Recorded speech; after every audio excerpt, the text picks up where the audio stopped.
真正归给是个真真觉自身能把冷给造化入来把真你白把杜马耶go把真把真把真给了人真你白地为真三地现到涅槃等真是有念念心根觉念波林白了见真没把给我真给了日子有我去一去不行有的这辈子我真把当其为这速率的这马心干那人的之心掌握了天发天波年年年别走这心掌握能将碰我当给走大大主把这把了大都把单单把经给了七百名人的那滚一个一点米肉是没不走给你没人年二百的话了这年真把给我经给了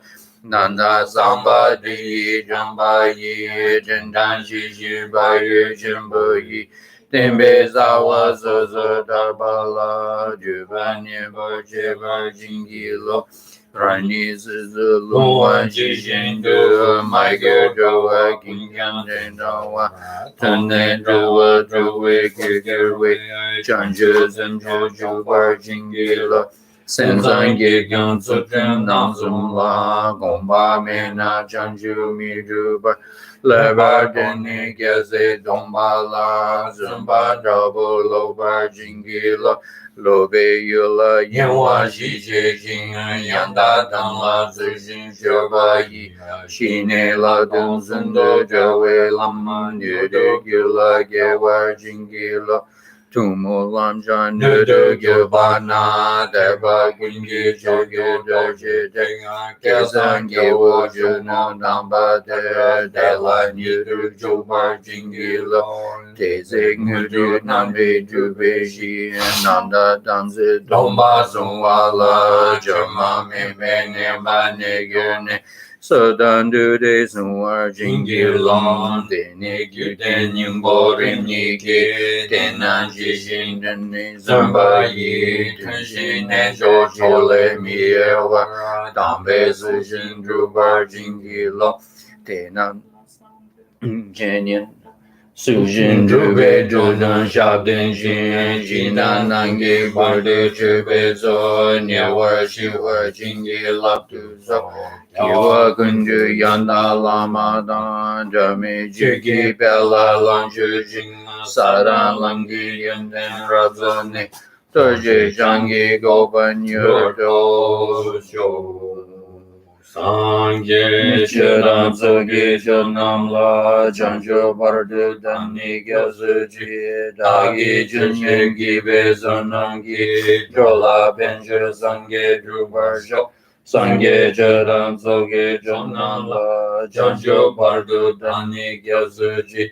dagi chenyengi bezonangi jola benjo sangye drubar sho Sangye cheran tsoge chonan la chancho pardu dani gyasuji dagi chenyengi bezonangi jola benjo sangye drubar sho Saji bugi jujing metan tam rira linjin inde gembadi sangye jindu mikde uargi jogun namda jin la jabarasho inam guru rana mandala kam niryatayami.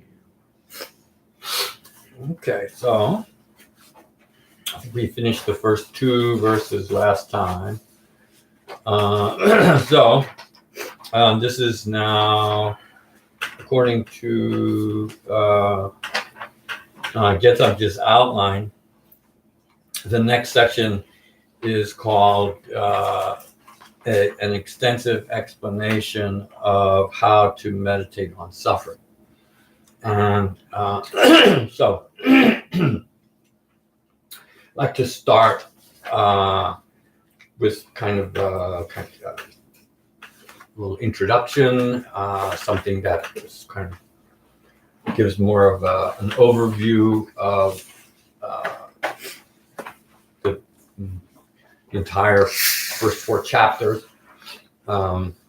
So they are represented as being the antidotes for what are called 4 erring views, or 4 literally inverted views, something like that.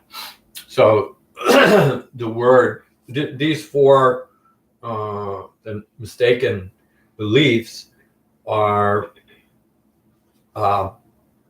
kind of the essence of what it is to be a samsaric person. So they are mistakenly believing in things as persisting through time rather than being impermanent, mistakenly thinking that there's something about samsaric existence which is enjoyable and worthwhile and deserves being pursued as a goal. So that's some kind of happiness, samsaric happiness, which is misunderstood as not having an unsatisfactory nature. Then, of course, selflessness, the mistaken view that we have a real self. And the 4th one is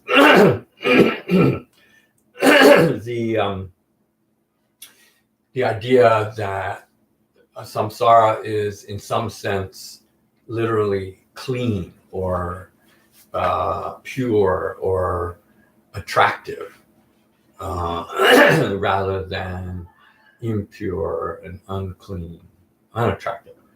So that's actually one of the chapters. I think it's the next chapter in Arya Davis' text. And so in Buddhist doctrine, this is taken from the Abhidharma Kosha in particular, which says, what is the nature of these 4 mistaken beliefs? And according to the Sarvastivada tradition, and I don't know that this is in any way controversial, so it may be something that pretty much all the schools agree. They say that the 4 inverted views or 4 mistaken views, their nature is that of 3 of the 5 types of views, again, mistaken views, that are root mental afflictions. So among the root mental afflictions, one category of the root mental afflictions is flawed views, and those are enumerated as in terms of 5 flawed views. So first one is the most fundamental and the most kind of noxious or the most harmful wrong view is the belief in a real self. Then there is a view in the extreme view. In the extreme, there are 2 extremes. One is eternalism and one is nihilism. So those are the 2 aspects of the extreme view, second view. So the third view is then wrong. Usually they're enumerated in this order. The third wrong view is called wrong view. Lokta means mithya drishti, means really false view, is generally the idea that one rejects the idea of karma, rejects the idea of past lives, rejects the idea that there is an enlightened Buddha, rejects the idea that there really are Aryas, that it's possible to eliminate the mental afflictions, that you cannot achieve nirvana. And all of those make up or fall into the category of wrong view. So wrong view is very much a pernicious attitude to be avoided. And then the last 2 are usually not not familiar, I think, to many people. One is called the view, the mistaken belief that one's views are correct. And that's very interesting. And so that is so the belief in the belief that what is actually suffering, mistakenly believing that it constitutes some kind of well-being or ease or happiness, is identified as being this kind of this view which says that there's something about my existence, my own being, and elements of samsaric existence which are desirable and satisfactory. So then this actually has a kind of a religious dimension to it. Is that the doorbell? Oh, okay. So the how does that translate here? So, yeah. Where do I have it here? The consideration that one's views are supreme. And so the consideration that one's views are supreme is a mistaken belief. So if you could say, not to be sectarian, but if you start from the premise that Buddhism is a correct outlook and religious system, then whatever beliefs, religious, philosophical, or otherwise, are not in agreement with that a person might hold. And if that person holds that those beliefs are correct and true, then the notion that those mistaken beliefs are correct and true is a form of this view, the consideration that one's beliefs are supreme. Okay? So, from the point of view of Buddhism, belief in a creator and the adherence to that belief, and the belief that that is a true belief, and to hold strongly to it as a true belief, then that would represent a form of this particular mental affliction from the point of view of Buddhism. So that's what is identified as, in a more sort of mundane way, when we hold to some aspect of our daily lives as being desirable and satisfactory, and we really believe that, then that represents a form of the same kind of view in a kind of non-religious sense. Okay, so that is, in terms of Abhidharma, that kind of a belief is the essence of the belief that something which is essentially not satisfactory, anything in samsara is not satisfactory, to believe it as being satisfactory or a form of well-being or ease or true happiness represents, this kind of view. So, so from a technical or doctrinal point of view, that's how this mistaken belief is defined or identified. And so the reason that I wanted to kind of start the class with that point is that these verses, this series of verses, maybe, 9-10 verses, which come under this heading of Jetsuji's outline as being an extensive explanation on how to, quote, meditate on suffering, are you can't so typically in the Lamrim, for instance, so I'm going to put it this way. Typically in the Lamrim tradition, in this section, in the section of the teaching that pertains to this topic, there would be, you would approach this subject either in terms of the Four Noble Truths or in terms of the 12 limbs of dependent origination. If you're talking in terms of the Four Noble Truths, it would be to reflect on, quote, the disadvantages of samsara, which means to meditate on suffering. And so in Lamrim, there are 3 formulations. One is called the 8 kinds of suffering. One is called 6 kinds of suffering. and one is called 3 kinds of suffering. Okay, so the 8 kinds are, birth, old age, sickness, death. What's like encountering things that are undesirable, not being able to obtain things that one believes are desirable, and or being separated from things that you hold to be desirable. And then one is the 7th one is to strive after certain aims in your daily life, but be frustrated in that you're not able to obtain them. And then the last one is kind of a catch-all or a summary, which says that the 5 skandhas are essentially unsatisfactory. So that's the 1 8-fold formulation. And then there's a 6-fold formulation, which is often the one, for instance, in the Lojong teachings, right? The Lojong teachings address the disadvantages in terms of, typically in terms of that 6-fold formulation, which are kind of more general. They talk about things like, that samsara is not fixed, that you can't rely on samsara as being a certain way, that things are always changing, friends become enemies, enemies become, and then falling from a high place to a low place.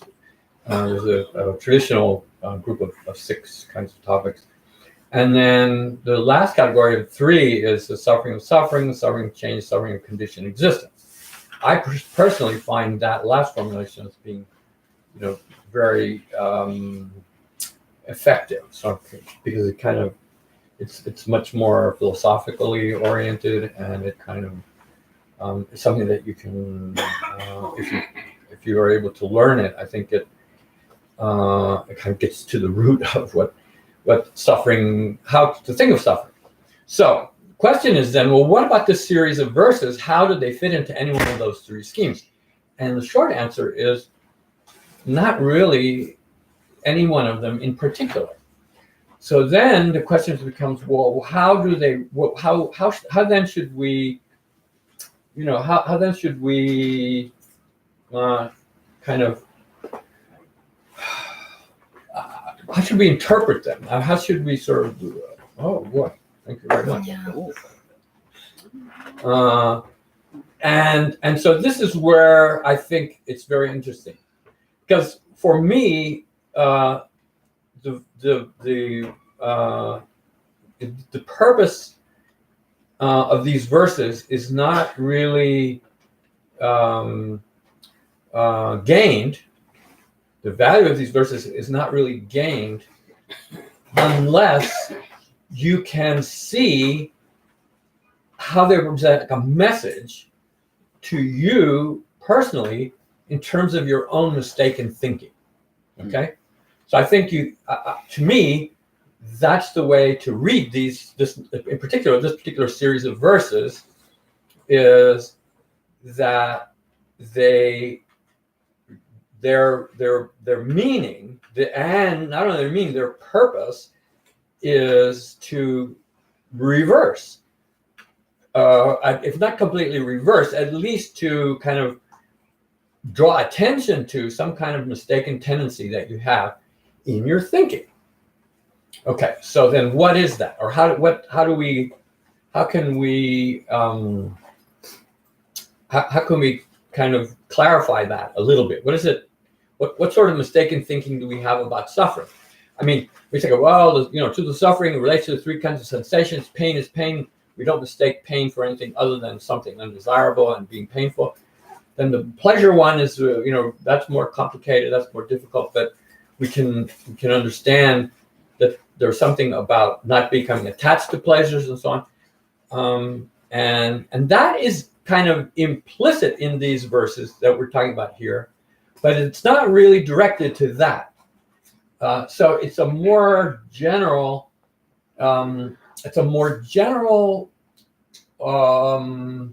approach to how people think ordinarily.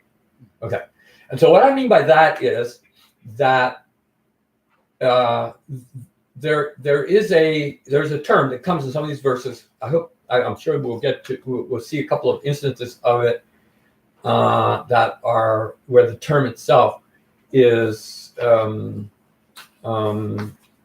appears and mentioned in both by Getsub Je and Chandrakirti. And the term is, in Tibetan, is Gyoa. And so this term Gyoa, in Tibetan they say Korwa la Gyoa. Now, Korwa la Gyoa means to become, in a sense, dissatisfied with samsara. Gyoa, I always say this because in Tibetan, the word gyoa in colloquial Tibetan means to be sad. Gyoa, same gyoa means someone's sad, for whatever reason. In the general sense of what we think of as sad. Something makes you sad. Then you say, oh, same gyoa duk means the person is sad. But that's not the meaning here it's not being sad about samsara. The word korwa like gyoa is something a lot more active and much stronger. So it comes from a root. The Sanskrit root is udvij. Not to make a big Sanskrit point about it, but the root is vij, and vij means some kind of literally the most basic meaning is that some kind of darting motion, some kind of swift darting motion, and then the prefix ud means upward. So it literally means like to spring up. That's its kind of most basic meaning of the verbal root, but in a more in a kind of a more related and a more psychological sense, it means to become agitated, to become upset, to become even fearful, and this is in order to recoil from. Okay, so that's the verb, and then the noun from it is udvega. So there's a famous term in the life of the Buddha where they describe that he was meditating.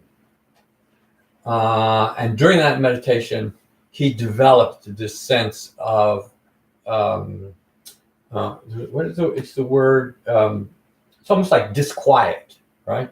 So a sense of being opposite of ease, is being sort of uneasy, lack of ease, and then even in a much more stronger sense, sort of, really anxious, even. Yeah, you could say anxious. And what it means is that you're supposed to have an understanding or an insight into the unsatisfactory nature of samsaric existence that is so strong that you think of samsara as something really, horrible, and something that you are, you feel this extremely intense desire to want to, free yourself from. So I was saying, it's like the idea of wanting to become free from prison, or one of the images that one hears often is like to be inside find yourself inside a burning house. If you're inside a burning house, the only thought that you have is, how do I get out? So that sense that you might have, you can imagine yourself inside a burning house, and then the desire, the concern about being in that, dangerous circumstance, and then motivates you to want to, find some way to escape from it. That's motivation that you should have. That's the attitude that you should have about samsara, that samsara is like a burning house. And so if you don't have that, right, then you don't have the degree of dissatisfaction with samsara that you should have. Okay. So if then you say, okay, well, then you look at yourself and you ask yourself, how do you feel about your own life? Do you have that sense of intense apprehension and anxiety and fear about not being able to free yourself from samsara existence. I think if we're honest, most of us would probably say you don't really have that. I mean, the only time that you might have anything that even vaguely resembles that is if you meditate on some, instruction about the nature of samsaric suffering. And if you're not meditating on it, habitually you'll go back into a ordinary state of thinking where, you get up in the morning, you have your cup of coffee, okay, what am I going to do today? And it's not like there's anything wrong with your life or, it's just going about your business, getting through the day, the week, the month, and so on. And if you have that kind of complacence, okay, then you do not at all have this very fundamental Buddhist, perspective that a serious Buddhist is meant to have. That doesn't mean that you go around, the caricatures of the guy who walks around with a sign that says the world is coming to an end. You don't have to be like that, but internally you should have that sense of agitation. There's no need to, externalize it or talk about it or proselytize or anything like that. But internally, it should be there, and it should be something that's unsettling. So that's what these verses are meant to awaken. This whole series of verses. So this extensive description of how to meditate on suffering is meant to undermine a sense of complacency with your life. You got nothing really about your life that's terrible that you're worried about, and replace that with this sense of concern, apprehension, and sense of being upset. So that's how you should approach these verses, this series of verses. I think that if you keep that in the back of your mind, and then think of these verses, that do they in any way inspire you? Do they in any way edify you? Do they kind of awaken in you some kind of attitude towards life that kind of at least calls into question your complacency, and even more than that, possibly kind of awaken some kind of feeling of things are not okay. Okay, so that's kind of my kind of way of sort of setting up how we read these verses. And then, so if you look at them, I mean, what's really interesting about these verses, they're actually quite simple. I mean, the wording, the challenges with the Tibetan is the translation of the Sanskrit, but if you have the original Sanskrit, and we do for a number of the verses, the vocabulary is pretty simple. The syntax is not complicated at all, and so then the question is sort of how to kind of read into those very straightforward kind of statements, sort of something that seems to have some kind of importance, and something that you should sort of pay attention to. Okay, so here we go. So now we're starting with the third verse, and this is the outline identifies this this first topic of 7 is to draw attention to the fact that our physical being, and there's something to this. These verses, not exclusively, but especially the first 4 or 5 of them, are talking about our bodies, our physical bodies. And I remember last week we talked about how the physical body is something that manifests this idea of indispositions, that really technical Abhidharma term, saying that our body is sort of what resists us, it holds us back. We don't have, physically we're not able to, the physical ease that we might like to have, and in fact, and the idea that our minds are also not able to engage objects, with the freedom and with the ease of concentration that we might have. That ultimate resistance is something that comes from our physical being. So it's saying that the body is actually, a large, one of the main sources of the suffering that we have to endure in samsara. And so we can look at that from a number of different ways. One is that the body that we have, this physical body we have, is really kind of the way in which we attain birth in samsara, right? When we have attachment to samsaric existence, what that results in is, taking on some kind of embodied existence, some kind of physical existence, and that's marked by our conception. And in the case of this present life in our mother's womb, and that's kind of the starting point for this life of our physical, existence, the physical part of our existence.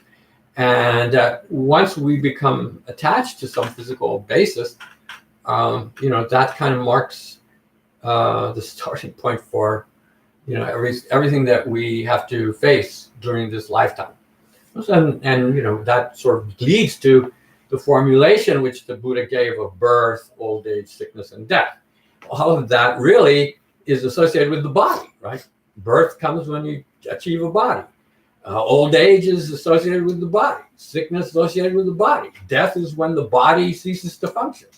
So it's saying that, kind of the foundation of our samsaric existence, especially the adverse aspects of our samsaric existence, is largely tied to our physical bodies. So the first few verses is kind of focusing on that. So that's one thing. Then, there's another thought kind of floating around in my mind that's kind of escapes me now. Where do we go now to this first? Oh yeah. So it's predominant. Okay. So here, this is saying that painful sensations are predominant in our bodies. So it's the description of the kind of how to interpret this first verse and the next one after it, in fact, is that painful sensations are predominant in the body. And so now I would imagine, I don't think it's hard to imagine that some of you, including myself, when you hear that, your first reaction is you don't necessarily buy that. You don't necessarily agree with that.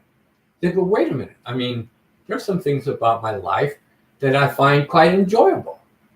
And if you have that very reaction is symptomatic of what these verses are wanting to, sort of draw attention to as being flawed.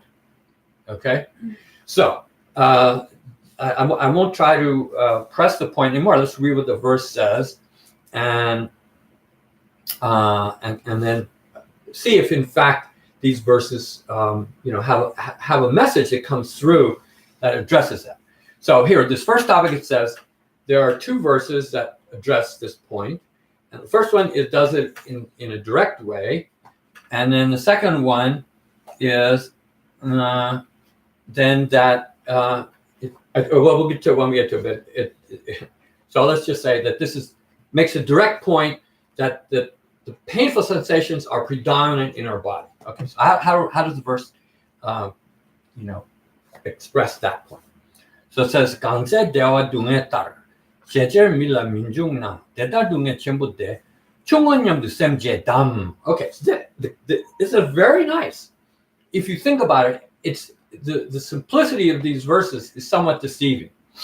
So it says, and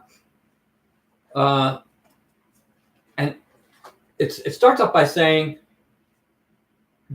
given that, or it says, "Gangse." Gangse means when this is the case. And what is it that's the case? That pleasant sensations or pleasurable sensations are not as strong, are not as powerful. How does this get translated? Let's see.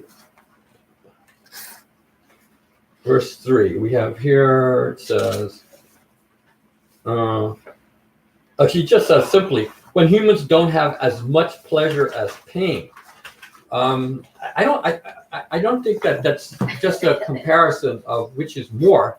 It says more that when it says shit cheddar, in this context, I believe, means that the painful sensations that we have are much more intense, are much more powerful than whatever. So it's saying if we look at the nature of our physical existence, are we in fact able to then lead our lives in such a way that we can instill some kind of happiness or real pleasure and real enjoyment in our lives, which can in fact, endow our lives with what we might want to say is a kind of satisfactory existence? Is it possible to sort of infuse happiness into our lives, and in particular through our bodies, right? Or can we in fact figure out a way to lead our lives in such a way that, if we do X, Y, and Z, our lives are gonna just become overfilled with nothing but happiness, and we can bliss out, right? It's saying, is that possible? Okay, so it's what the verse is starting out by saying is no. It's saying the pleasures that we can gain, the pleasures that the temporary sort of pleasant experiences, right? Whatever floats your boat, whatever you like, going to the opera, eating ice cream, taking a walk, going out, planting flowers, whatever it is that you think is pleasurable, okay? The things that you identify as giving some kind of pleasure to your life, right? It's saying, whatever they are, they're very kind of transparent, very, very thin, very insubstantial compared to the pain that we have to endure, or the effect that pain has on the quality of our life. Now, the purpose of making that point is mainly to bring to your attention that life is more prone to dissatisfaction than it is to satisfaction. It's much harder to develop pleasant experiences, and those pleasant experiences are, much more easily lost than painful experiences. Painful experiences are, they're much deeper, they're much stronger, they're more long lasting, and so that if you make that observation, then it brings you, it kind of orients you towards thinking, hey, life ain't all that great. Samsaric life ain't all that great.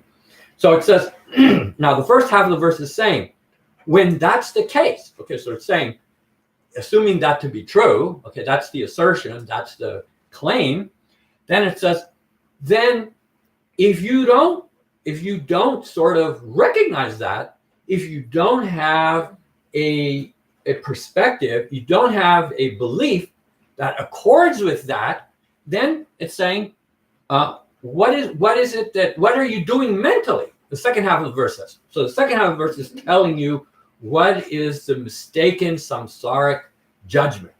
It says, what in fact are you doing is are you not, right? There's a question. Are you not therefore then understood wrongly considering pains which are in fact intense and great? Are you not minimizing them? Are you not sort of deceiving yourself by saying oh, samsara is not all that bad, when in fact it is. That's the question. That's the verse is sort of, it's posing a question, but it's posing a question in the sense of challenging you into admitting whether or not, in fact, that's the error that you commit. Okay, and assumes that it's an error. The basis for saying it's an error is because the nature of our painful experiences, in balance, compared with ordinary pleasures, painful experiences have a lot more clout than the pleasurable ones. And if that's the case, and you still want to pursue pleasures and you want to think that pains are not such a big deal, then maybe you're deluding yourself. That's kind of what the verse is saying. Okay? What? So Oh, you're not buying it. I'm buying it. So like orgasms, sure, they're temporary. Having children, sure, those are temporary, they will go away. But what about just the joy of having a human life so you can learn the Dharma? Just the joy of taking a breath each morning when you wake up. Just the joy of surviving as a human. How do we give up that? I mean, intellectually, I understand it somewhat. But aren't we also experiencing great opportunity to learn? Well, I don't know that I don't know that point that you're proposing is really at odds with what this verse is saying, because this verse is not saying that you shouldn't consider the opportunity to pursue Dharma as something that you should, be joyful about. It's saying that your attachment to ordinary samsaric pleasures is not something that you should buy into. Of course. Okay, so that's different, right? Yeah, nice. Okay, so let's see what we say here. And so now this is coming from Gesabje's commentary, and of course Gesabje's commentary is really derivative from Chandakirti's. Okay, and this is a really interesting example that he gives. Okay, let me see how he's. So first of all, Gesabje is because he's more abbreviated. He kind of leaves out a lot of the sort of setups for each of the verses that Chandakirti gives, and some of those setups I think are quite helpful. So let's see what we have here. Okay,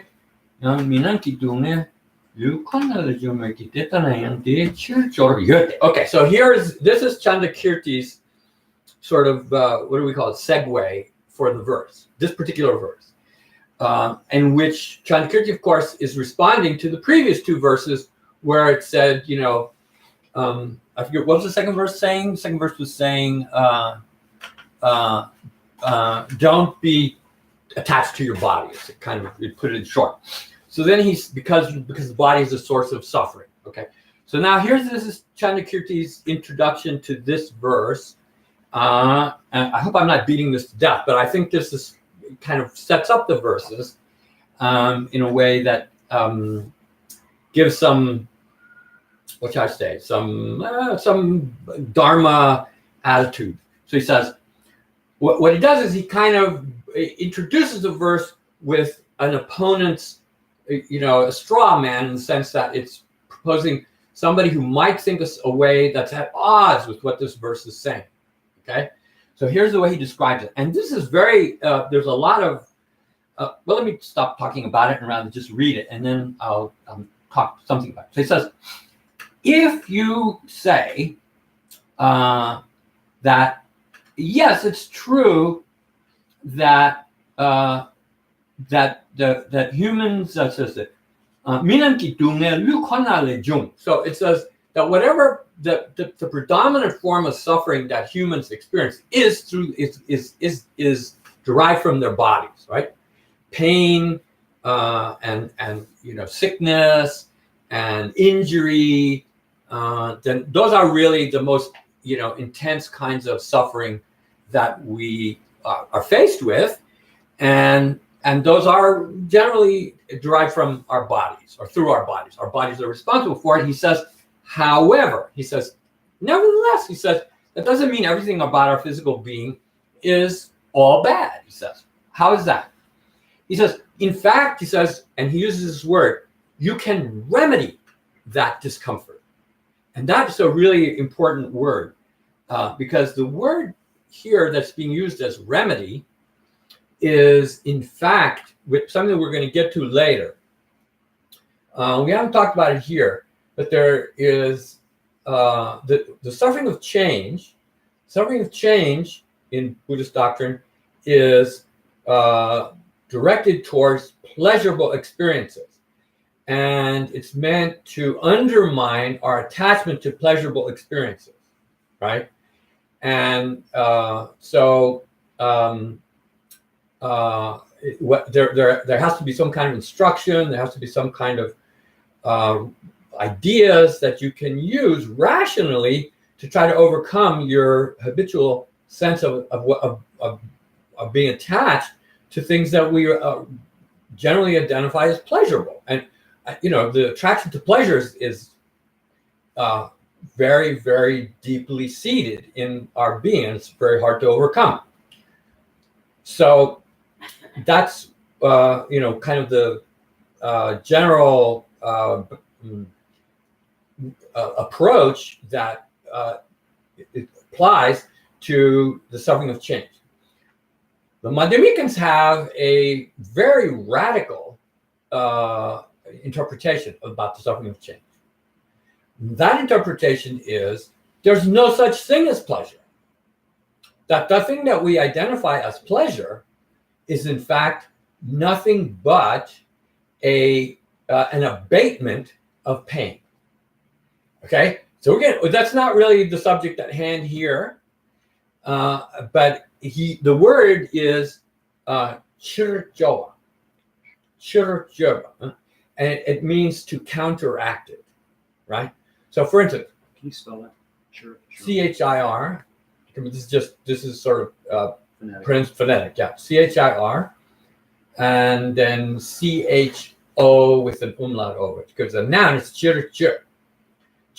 So if we want to make this into a little bit of a language class, for instance, and I think this is a useful point, when in Buddhist morality, right, in Buddhist morality training, then for those persons who choose to take up some form of vow, right,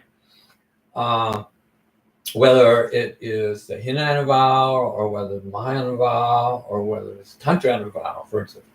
Well, in the case of Hinayana vows, it doesn't really apply to lay vow. There is a lay vow, right? There is a lay vow, but there's no confession ritual per se, confession ritual for lay persons for anything that they may do in violation of typically the 5 precepts. But there is a confession ritual for ordained persons, whether they're novice monks and nuns or whether they're fully ordained bhikshu, bhikshuni. There is the ritual, twice a month ritual that in the Hinayana Pratimoksha system is meant to be observed. And the idea is that morality, given the fact that we're human beings, right? Even if we promise to live by some kind of moral principles, we may have a lapse. We may have a moment where we mistakenly do something that we really didn't intend to do, but whatever, we're overwhelmed by mental afflictions and we committed something that we knew to be wrong in the first place, but we did it. So what do we do then, right? Do we just accept that? So the idea is in morality is that when you commit some kind of infraction of your vows and your precepts, you should never just say, oh well, that's inappropriate. You have to do something to atone for it. You have to do something to that remedy it, and that's what the confession ritual is for. And that if you engage in the confession ritual, it has some restorative value to it, right? So there is in morality, I don't want to get off on some morality too much, but there is the idea that, if you break your vows in too grave a way, you can actually, quote, destroy the vows and no longer claim to even have there is something about the vow that sort of stays with you once you take the vows, but you have to preserve them. So anyway, if you make some kind of relatively minor infraction, you can, through confession, you can atone for it, and that is a corrective measure. The reason for making the point is that's what jirjir, that term is, those confession practices are referred to as jirjir, which means correcting some kind of infraction. Okay, but the same word is being used here a completely different way, which is to say that when you have some kind of painful experience, or when you have some kind of what should I say, you can do something to remedy pain, right? So just a simple example, I don't want to go on too much about it, is saying if you're hungry, right, you can remedy that by eating, and that'll give you some kind of satisfaction, and then that satisfaction sort of counteracts the discomfort that the hunger might present. So here he's saying, here he's using it, huh? No, I thought you said something. So here it's saying, the way this is being set up is it's saying, even though the body is the source of a lot of pain, then he's saying, nevertheless, we can take actions in our lives to mitigate that pain and live a more comfortable life than if we were totally careless about how we live. Okay, so that's kind of the point that's being made here. But that very same term is loaded for Chandakirti, because he's saying that's all pleasure is. Pleasure is the temporary correction or abatement of some undesirable experience, which lessens it. And when it's lessened, that feeling of relief from having, being avoiding that previous painful experience, that's the essence of pleasure. It's a pretty radical point. Vasubandhu in the Abdhamakosha gets all worked up about it. Says this is heresy. This is, can't be true. Pleasure is pleasure, pain is pain. They're completely different in their natures. And if you try to say that pleasure is only the lessening of pain, you're doctrinally you're mistaken. And so anyway, that's the same word here, which we'll get to later. But so anyway, I just say here, he uses that, Chandakirti using that term here. He's not making that point here, but he's using the term that is used for that purpose later. So he says, so he says, therefore, he says, we can in fact, we can take actions that will allow us to experience very great pleasures, great, intense kinds of pleasures. And so if we maximize our pleasures, does that not make life sort of okay and tolerable? So he says, so he gives the example here, eating food and drink, and of course, food and drink is number 2 on the list of physical gratification, right? And then melcha means then very comfortable bed, right? So our furniture. If we have really nice furniture, we lie down on a comfortable mattress, and then if we want to travel, we can go first class in great airplanes. We get from here to there in great comfort. And he says, so he says there's all kinds of ways that we can indulge our senses that will bring us some kind of pleasure through our bodies. And so does that not in fact sort of overcome whatever tendency the body has to bring us pain? He says, so He says, so therefore, whatever experience of suffering that we may encounter, right, in unexpectedly or just in our regular lives, can we not in fact overcome that, right, by our own sort of deliberate actions to counteract the suffering with some kind of pleasurable experience, right? Yeah. It kind of makes sense, right? Kind of seems like that's possible, right? So he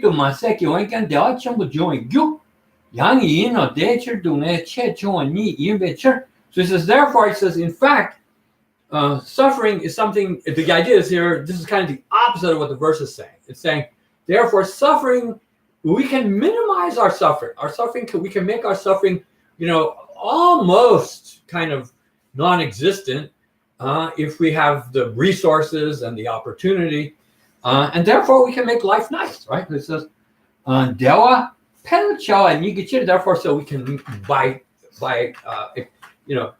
living a hedonistic life, we can endow ourselves with an abundance of pleasure. And so therefore, and then here's the last thing he says, therefore, dunela chiktu jikpar mirikso. This is dunela is suffering. Chiktu means then chiktu means in a single-minded way. Jikpa means feared. And that fear is that word of aversion and apprehension and alarm that we're meant to develop towards samsaric existence. So he says we don't have to have that. Because if we're smart and if we're skillful, we can fill our lives with all kinds of pleasures, right? That's the way this is set up. Now, the point is, the way to think of this is not sort of, it seems kind of almost cartoonish, but the idea is that our minds sort of gravitate towards that perspective. We think of our lives as maximize pleasure, make the most of our lives. We only go around once, let's make it worthwhile. So that kind of represents the samsaric view that is opposite to appreciating the truth of suffering. So so then he says, so then this is Chandkirti again. He's saying, in response to that, this is what this verse is meant to say. It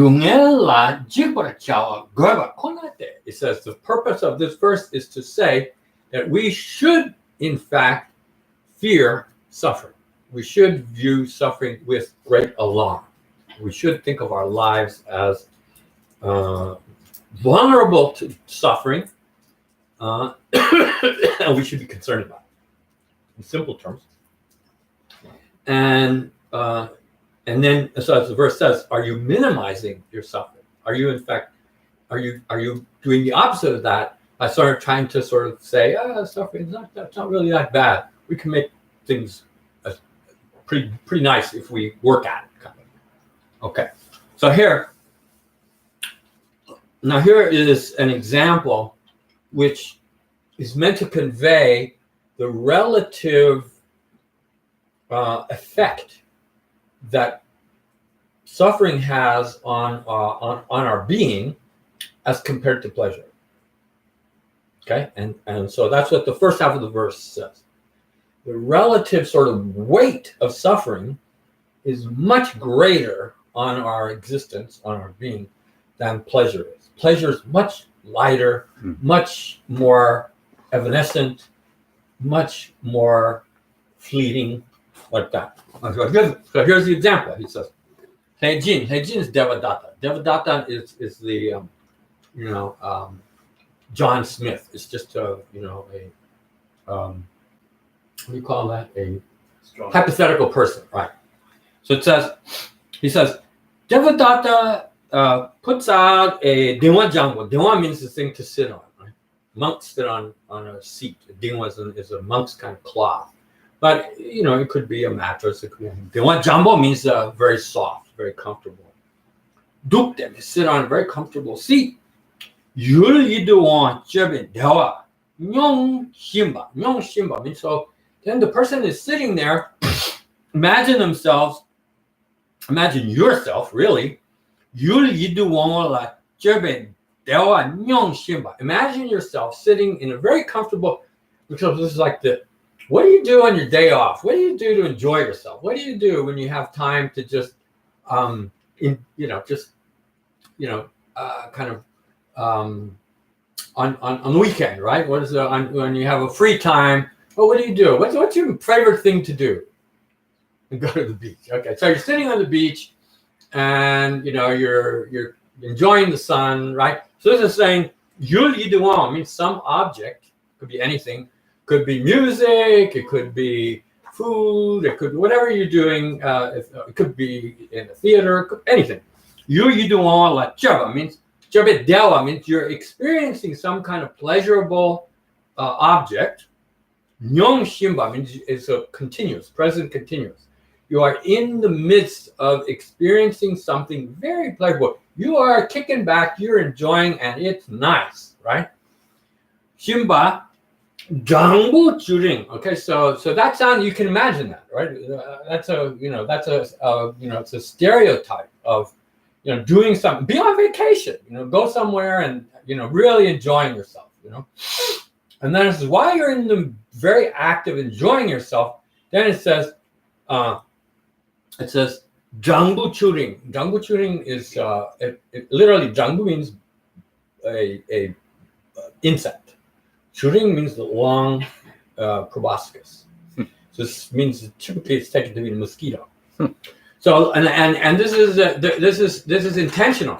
Mosquito is not very big, a very small thing, and yet if that mosquito comes along and bites you, or a bee stings you, or some other kind of sand fly, at the beach they have certain kinds of stinging insects like that. If one of them comes along and pupana means if you're bitten by it, then what does that do to your pleasurable experience? It generally, you can say, it explodes it. It destroys it. It's no longer pleasurable, right? That very, very small thing is able to puncture and pierce that happiness, that pleasure.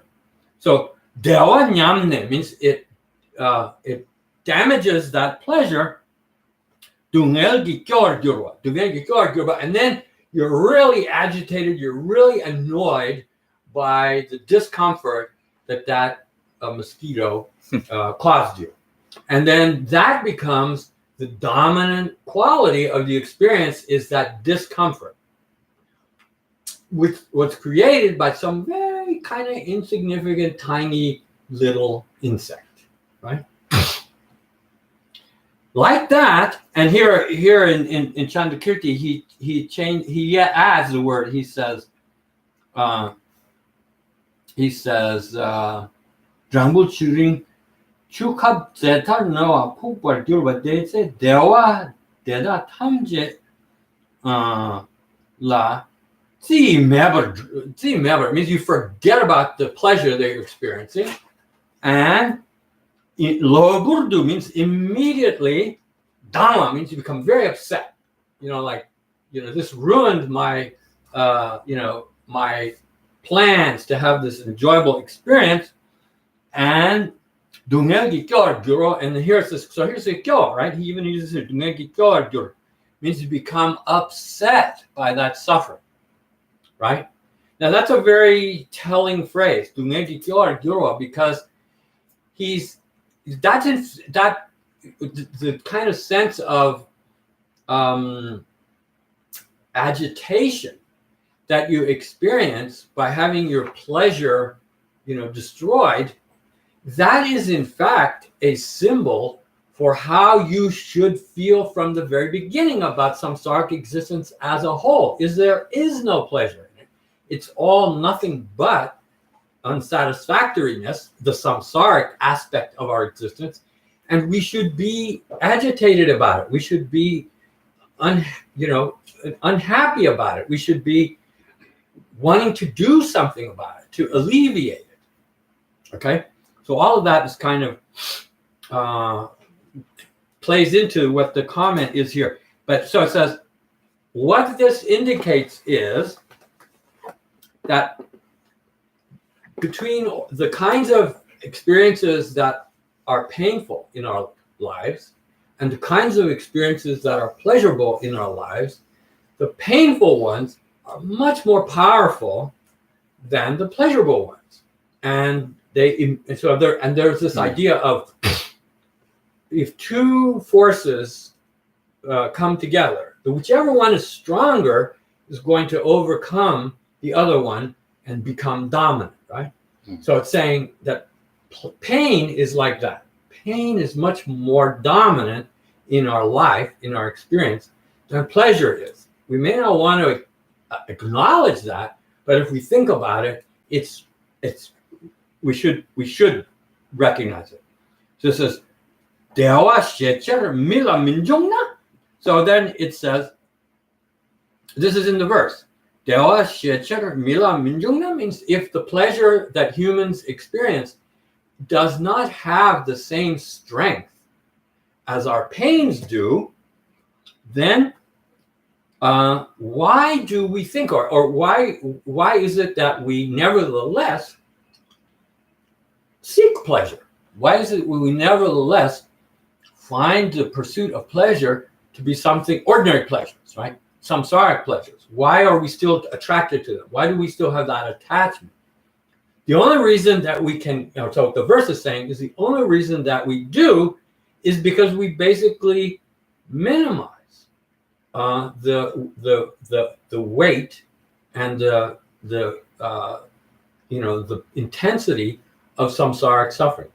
So it's like it's similar. It's a psychological, it's a denial. It's a kind of denial. Same as we don't want to think about our death because it frightens us, and it poses the possibility of our annihilation, which is scary.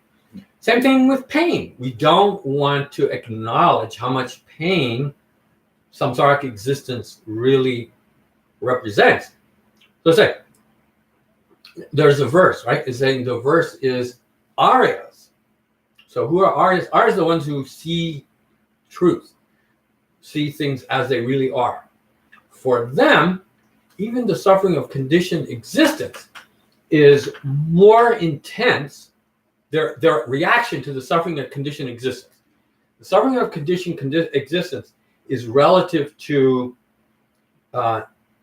neutral feelings which are neither painful nor pleasurable, right? So those kinds of neutral feelings, nevertheless, are imbued with the nature of samsaric suffering.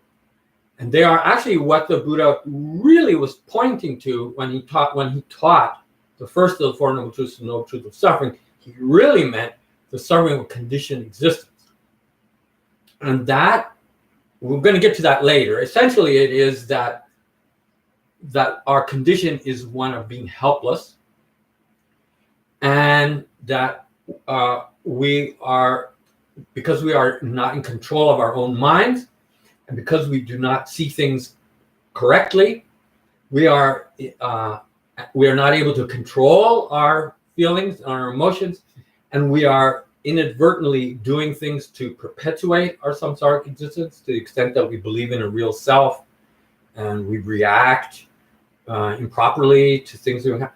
And so being in that helpless state is, and also being impermanent, and not being able to, with not having the ability to do anything about it. Until we develop true wisdom, we are, I'm going to make that joke, but so I'll forego that. I was going to make a really bad joke. So it's saying that to recognize that until and unless we develop spiritual insight and awareness, we are helpless, and we are forced to endure ongoing samsaric existence. And even if we're not, I mean, Aryas see that itself as undesirable, unpleasant, and they react to it with an intensity. And this is the point.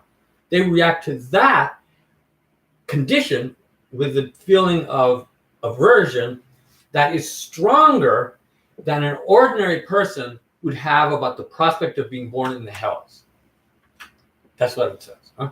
So the prospect of being born in the hells, if you believe in karma and you believe in the hells and you believe that you've done karma, created misdeeds that might cause you to be born in the hells, then the idea of the hells, if you think of what the hells represent and you accept that, that should be terror-inducing, right? So it's saying the Aryas have a much more deep-seated sense of, agitation, anxiety about the suffering of conditioned existence than ordinary people have about the possibility of being born.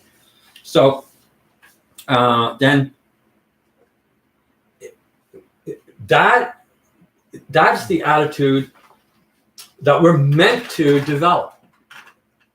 So that means seeing samsara condition for what it is and not minimizing.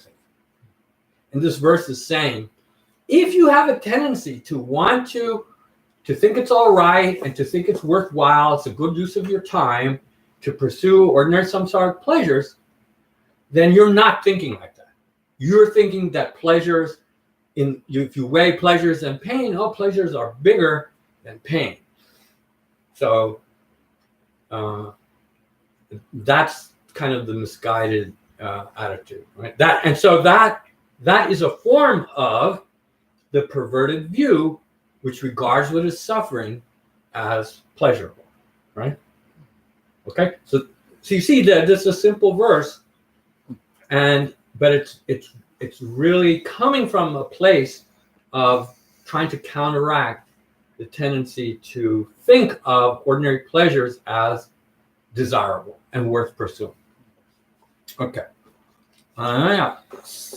Then he says, Dobchenbo de. So the last part of the verse is saying the fact that sufferings are in fact more powerful, more intense, are more, overwhelming than pleasures are, then if you still think of pleasures as something worth pursuing, then the only way that you would do that is if you're thinking of those great powerful sufferings as somehow being small. You're minimizing samsara's unsatisfactoriness, right? That's an informal question. Are you therefore not doing that, right? Are you minimizing pain? Mistakenly understood. Doesn't say mistakenly, but it's implied. So then he says, and this is Gesam says, thinking that way is not proper. Since it's not proper, Dungel samla means reflect on suffering, reflect on the suffering nature of samsara, and gyorchao, and develop aversion, apprehension, anxiety, a sense of then absence of ease towards samsaric existence. Berna, then here gives the example. I'm not going to explain it except to point out, he says, Dra. This is a reference to the Hindu mythology. Dra is Ravana. Ravana is the name of a demon. It's associated with Singala, Sri Lanka. And Ravana then with Dungel Chembo means I don't know the stories how to interpret the way it's described here, but it says so Ravana abducted the wife of Rama. Here actually he says incorrectly, incorrectly says Jinsang. Jinsang is Sugriva. Sugriva is a different story. So he kind of mixed two different stories. Ravana abducted Rama's wife. Mhm. And so it says here that Ravana underwent great difficulty, went to great pains, you would say, right? And he experienced a lot of suffering in abducting her, and at the end, whatever pleasure he was able to derive from having taken her was insignificant. Right? Dewa Chumayang didn't even experience anything, even very small. Therefore, then he says, Dungelgi dam dujiwe korwa la. This says, in fact, what is our condition? What is our nature? Our nature is that we are sunk in the mire of samsara, right? In the mire of samsaric suffering. Dungelgi dam, right? Dam means this swamp or mud. In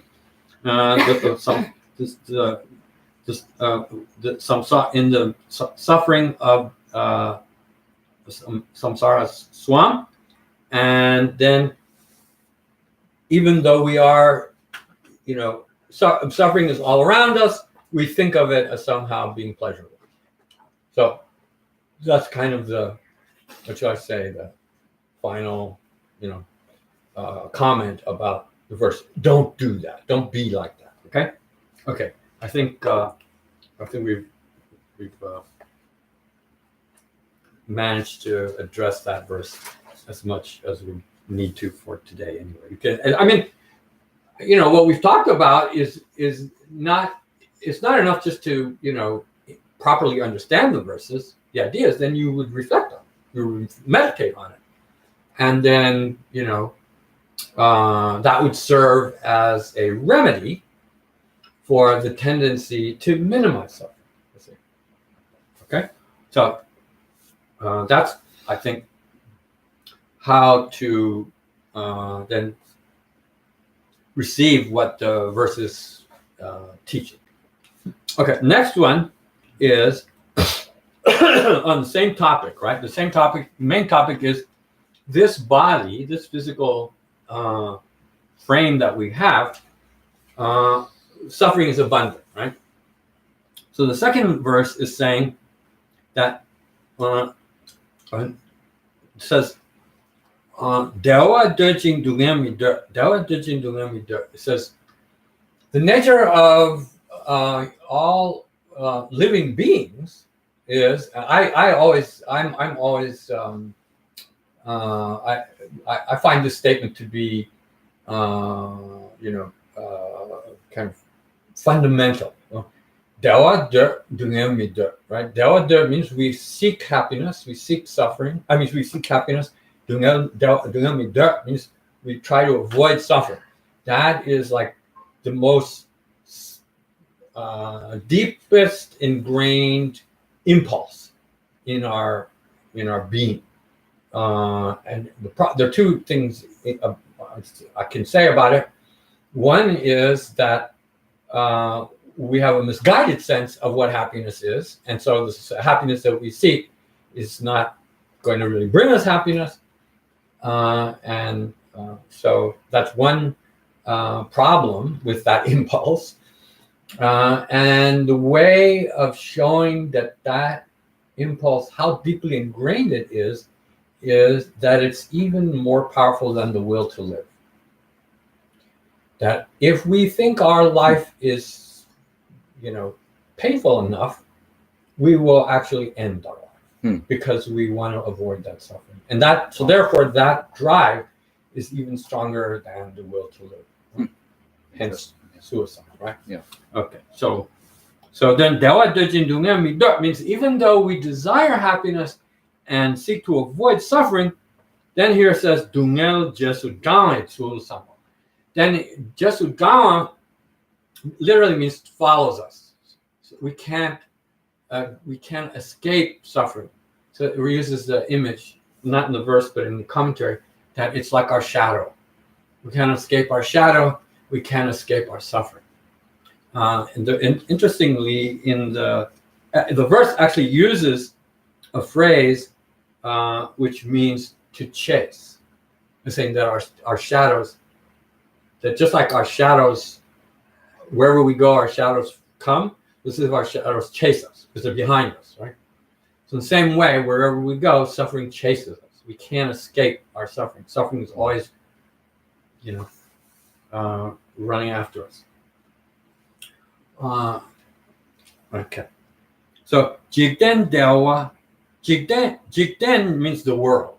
The world.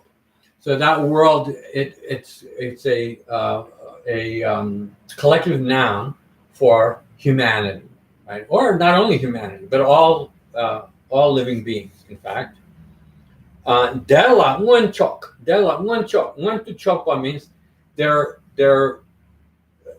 literally it means they have their faces turned towards happiness. They have their faces turned toward happiness means they're disposed to pursue happiness. They wish to have happiness, and so therefore they are trying to pursue it. Nevertheless, it says nobody turns their back on happiness. Everybody is like trying to find happiness, but degur dakyang nigate. Then degur is a noun which means, so the word is sukha, right? Sukha means the word for happiness, right? Or pleasure or well-being. It's the broadest term. Then there's a participle, sukita. So from sukha, sukita. Sukita means someone who has become happy is called sukita. It literally means is happy. Nevertheless, degur is that sukita means someone who is happy. Nyeka. Nyeka means very rare. You don't find many people who are happy. Everybody wants to be happy, but people who are actually happy are difficult to find. Difficult to find means they are not easily found, nowhere to be found almost. Nyagate. Therefore, the second line is, so it's saying despite the fact that we all seek happiness, right? Because of our misguided understanding, because of our ignorance, because of our misperceptions, because of our erring thoughts, we can't satisfy that desire. And all we do is perpetuate our suffering. That's kind of this verse, right? Gyo jikdila. Now this is here. Gyo means a person. Gyo means it literally comes from one who has been born, a living being. And jik, I believe, is an abbreviation of the word for world, jikten, which appears in the first line, jik. But for some reason, it's translated with just the jik. And so the jik of jikten means to be perishable. So in the commentary, Gesabje says he reads that jik as adjectival to person. So this perishable person. I don't think it's necessarily how to take it, because right after jik is dila. Dila is the locative. So it would be in this. So I think that jik is simply an abbreviation of world. So in this world, people in this world. I could be wrong, but anyway, I'll commit myself to that explanation. If you look at this Tibetan translation, I'm sure the Tibetans are going to insist on that interpretation of perishable person. So he says here, this will be verse 4, transitory beings. So he's saying, like, perishable in the sense of impermanent. Right? I think it's just persons in this world, means persons in samsara. Dunga just nyakba means persons in this world Jesu nyekpa. Jesu nyekpa means to be chased. Dunga Jesu nyekpa jang. The persons in this world are as if suffering is chasing them, as if they're being chased by suffering. So in there, so it's like they're directed. Their faces are turned towards happiness, and they think they're pursuing happiness. But what's really happening is behind them is suffering, and it's chasing them and going to catch them. So that in effect is saying misguided, right? Our pursuit of happiness is misguided, right? That what we believe to be happiness is not real happiness. It's something insignificant and not genuine happiness. And also we have attachment for it, and our attachment to it, attachment to ordinary pleasures, is something that can motivate us to create karma, which at the very least will perpetuate samsaric existence, right? In the sense that it'll be more samsaric karma. And at the very worst, it will motivate us perversely to do non-virtuous deeds, which instead of giving us what we want, will bring us suffering. So that's, they will bring about the result of suffering, which is like chasing us in the future. It's, we carry the karma, and there are many, there's a famous verse which Yang Tsongkhapa quotes in the Lamrim about karma is like, he said, when a bird flies in the sky, right, then the shadow of the bird can be seen on the ground below it. And karma is like that. Right? It's like some, insubstantial thing that we are not aware of, but we take, and it's the only thing that follows us from this life to the next, right? Our bodies don't follow us, our friends don't follow us, our wealth doesn't follow us, but our karma does. Okay, so let's see. Okay, so it says, then let me see if there's anything in here. It says, so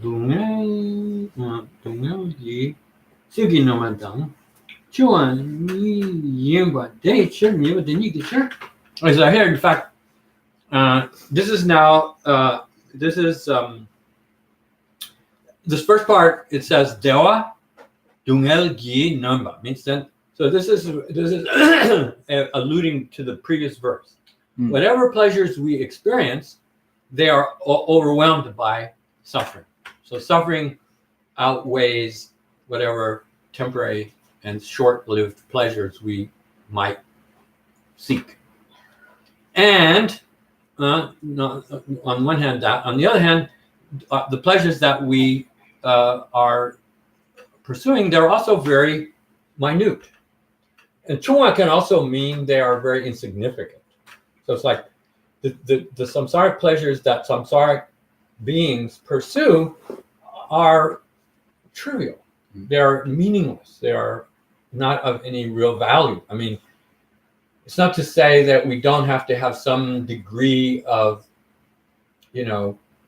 comfort in our lives in order to be able to, like the mind has to have enough sort of peace and lack of, distraction in order to be able to, apply yourself, in a spiritual way. But that's a different thing from trying to pursue some kind of temporary well-being as an end in itself. Okay, therefore it says, Jiktembanam Dewa Drubala Ngombar Chokshi. So it's saying they ordinary Jiktembanam. So we have Jikten D, right? Jikten is the world. So here it says he makes it Jiktembanam, means worldlings. The world is made up of worldlings. So he's saying samsaric beings. Dewa Drupala, remember Chokshing means they, that in Chokwa means they're literally directed towards, they are, it literally means being facing. It also means being disposed to be inclined to pursue pleasure. So it's saying the ordinary samsaric being is defined by the fact that they, whatever they think of is their happiness, right? Whatever, when I retire, I'm going to move to Florida. Or if I have enough money, maybe I'll go to Italy and live in, where? In Sicily or Tuscany? Which would be better? No. You should ask Nina. She's meditating. Depends what you like. Both have pros and cons. What's that? Oh, really? What's that? Both pros and cons. Oh, both pros and cons. Okay. Yeah. So it says we are all sort of disposed towards finding happiness and dumela drömmer. Then in Chandrakirti says, and here gives us the thing. And sort of the flip side of being disposed towards suffering is that we're trying to run away from suffering, right? Disposed toward happiness. Dumela drömmer means we flee from suffering, right? Run away from suffering. But drömmer means that's our nature. However, dungelgi ranshingi lu means because our bodies are such that they are the vessel for suffering, and we are, prone to experience samsaric suffering largely through our bodies, right? Therefore, so that's very difficult. It's very rare to find someone who is truly happy, right? Most people are complaining about their lives and saying what all their problems are, especially the older you get. Trying to say, remember, this is in the Dharma, I remember, it says in the Lama, it says it. It said, like, when old people who are friends, when they get together, right, when they meet, and then, they sit down and they smile and they see each other, and, say, well, how are you doing? How are you doing? And you explain a few, you exchange a few pleasantries, but usually after 5 minutes, then you start talking about, oh, this is my problem. Oh, I have that problem. So it's very difficult to find a person who their lives are filled with happiness. So it says. It says, and then here it says, this is Chandrakirti saying, well, why is it that's very difficult to find happiness? He says, he says, because of the wish to find happiness, that motivates us to accumulate, not purposely, but mistakenly, we accumulate karma that will cause our own suffering. So our attachment. So like, for instance, in the Lojong teaching, right? In the Lojong teaching, it says Dak Jinzin, right? Dak Jinzin is the demon. Is the most harmful thing in our minds is self-cherishing. And self-cherishing means it's just the impulse to look out for number one before anything else. So, that has a great, what do you say? There's a, what do you call it? Like a range, right?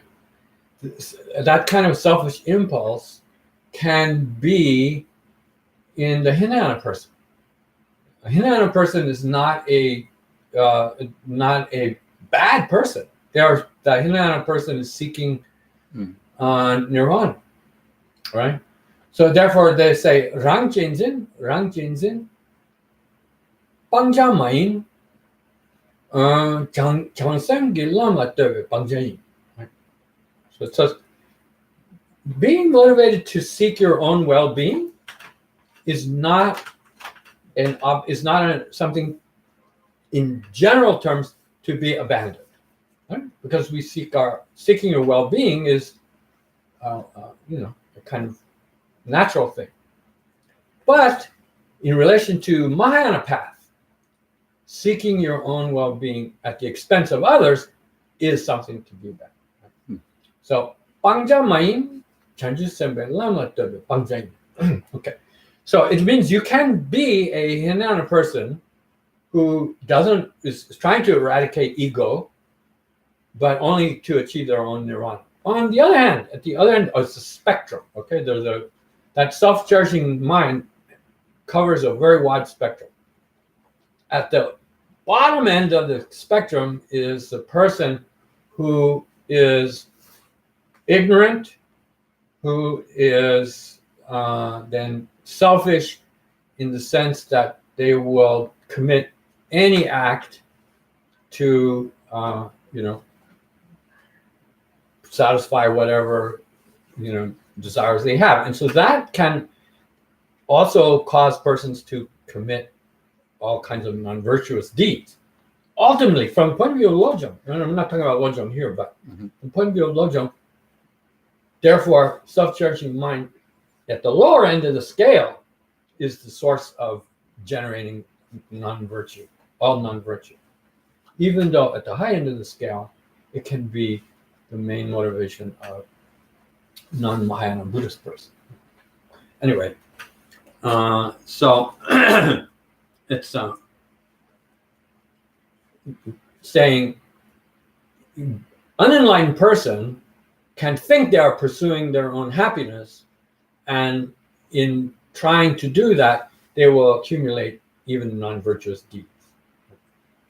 So that's one of the ways to think that for the samsaric person, it's rare to find a person whose life is filled with happiness, because you can say, for instance, the karma that produced your human existence must be a virtuous deed.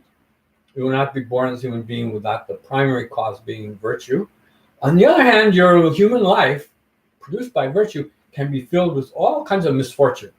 Then that misfortune, it comes from some other non-virtuous causes. So those other non-virtuous causes can make it very difficult for you to find even ordinary happiness.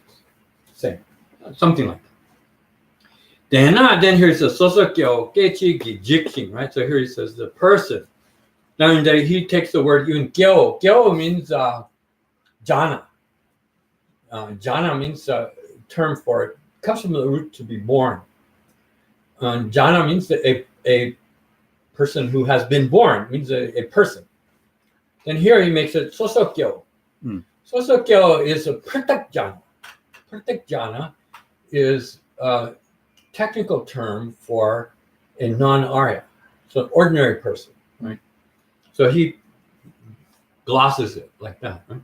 And then he says gechi jikjing, and then he says geo jik. So here he says perishing from moment to moment, right? It means they are subject to impermanence, right? Jikjing mitapa, it even says jik here means mitapa.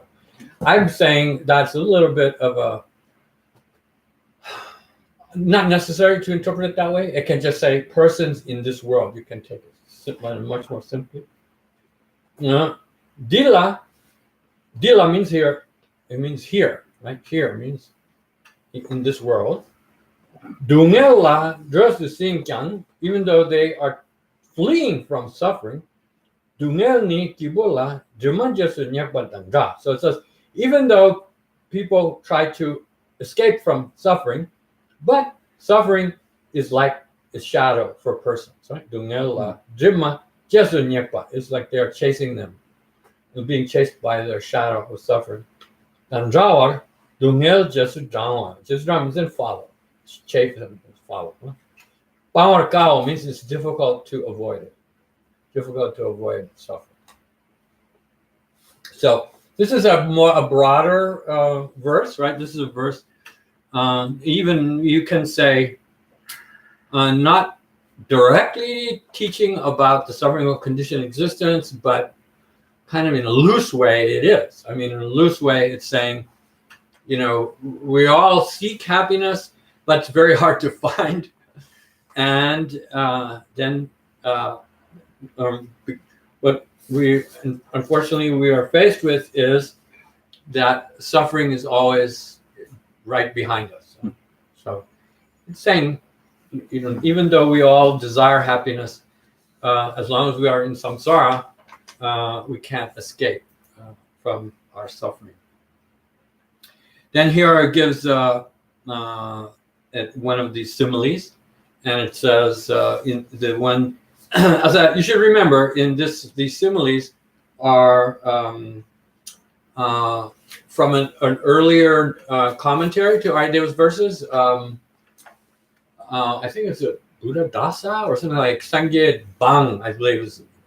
I can't remember for certain the name of some Buddhist scholar who had written a commentary to Ayadeva's verses, and in his commentary he wrote these similes, and then Chandrakirti repeats them, makes reference to them, and then has a few comments. So the one here is where are we? The verse is where is it?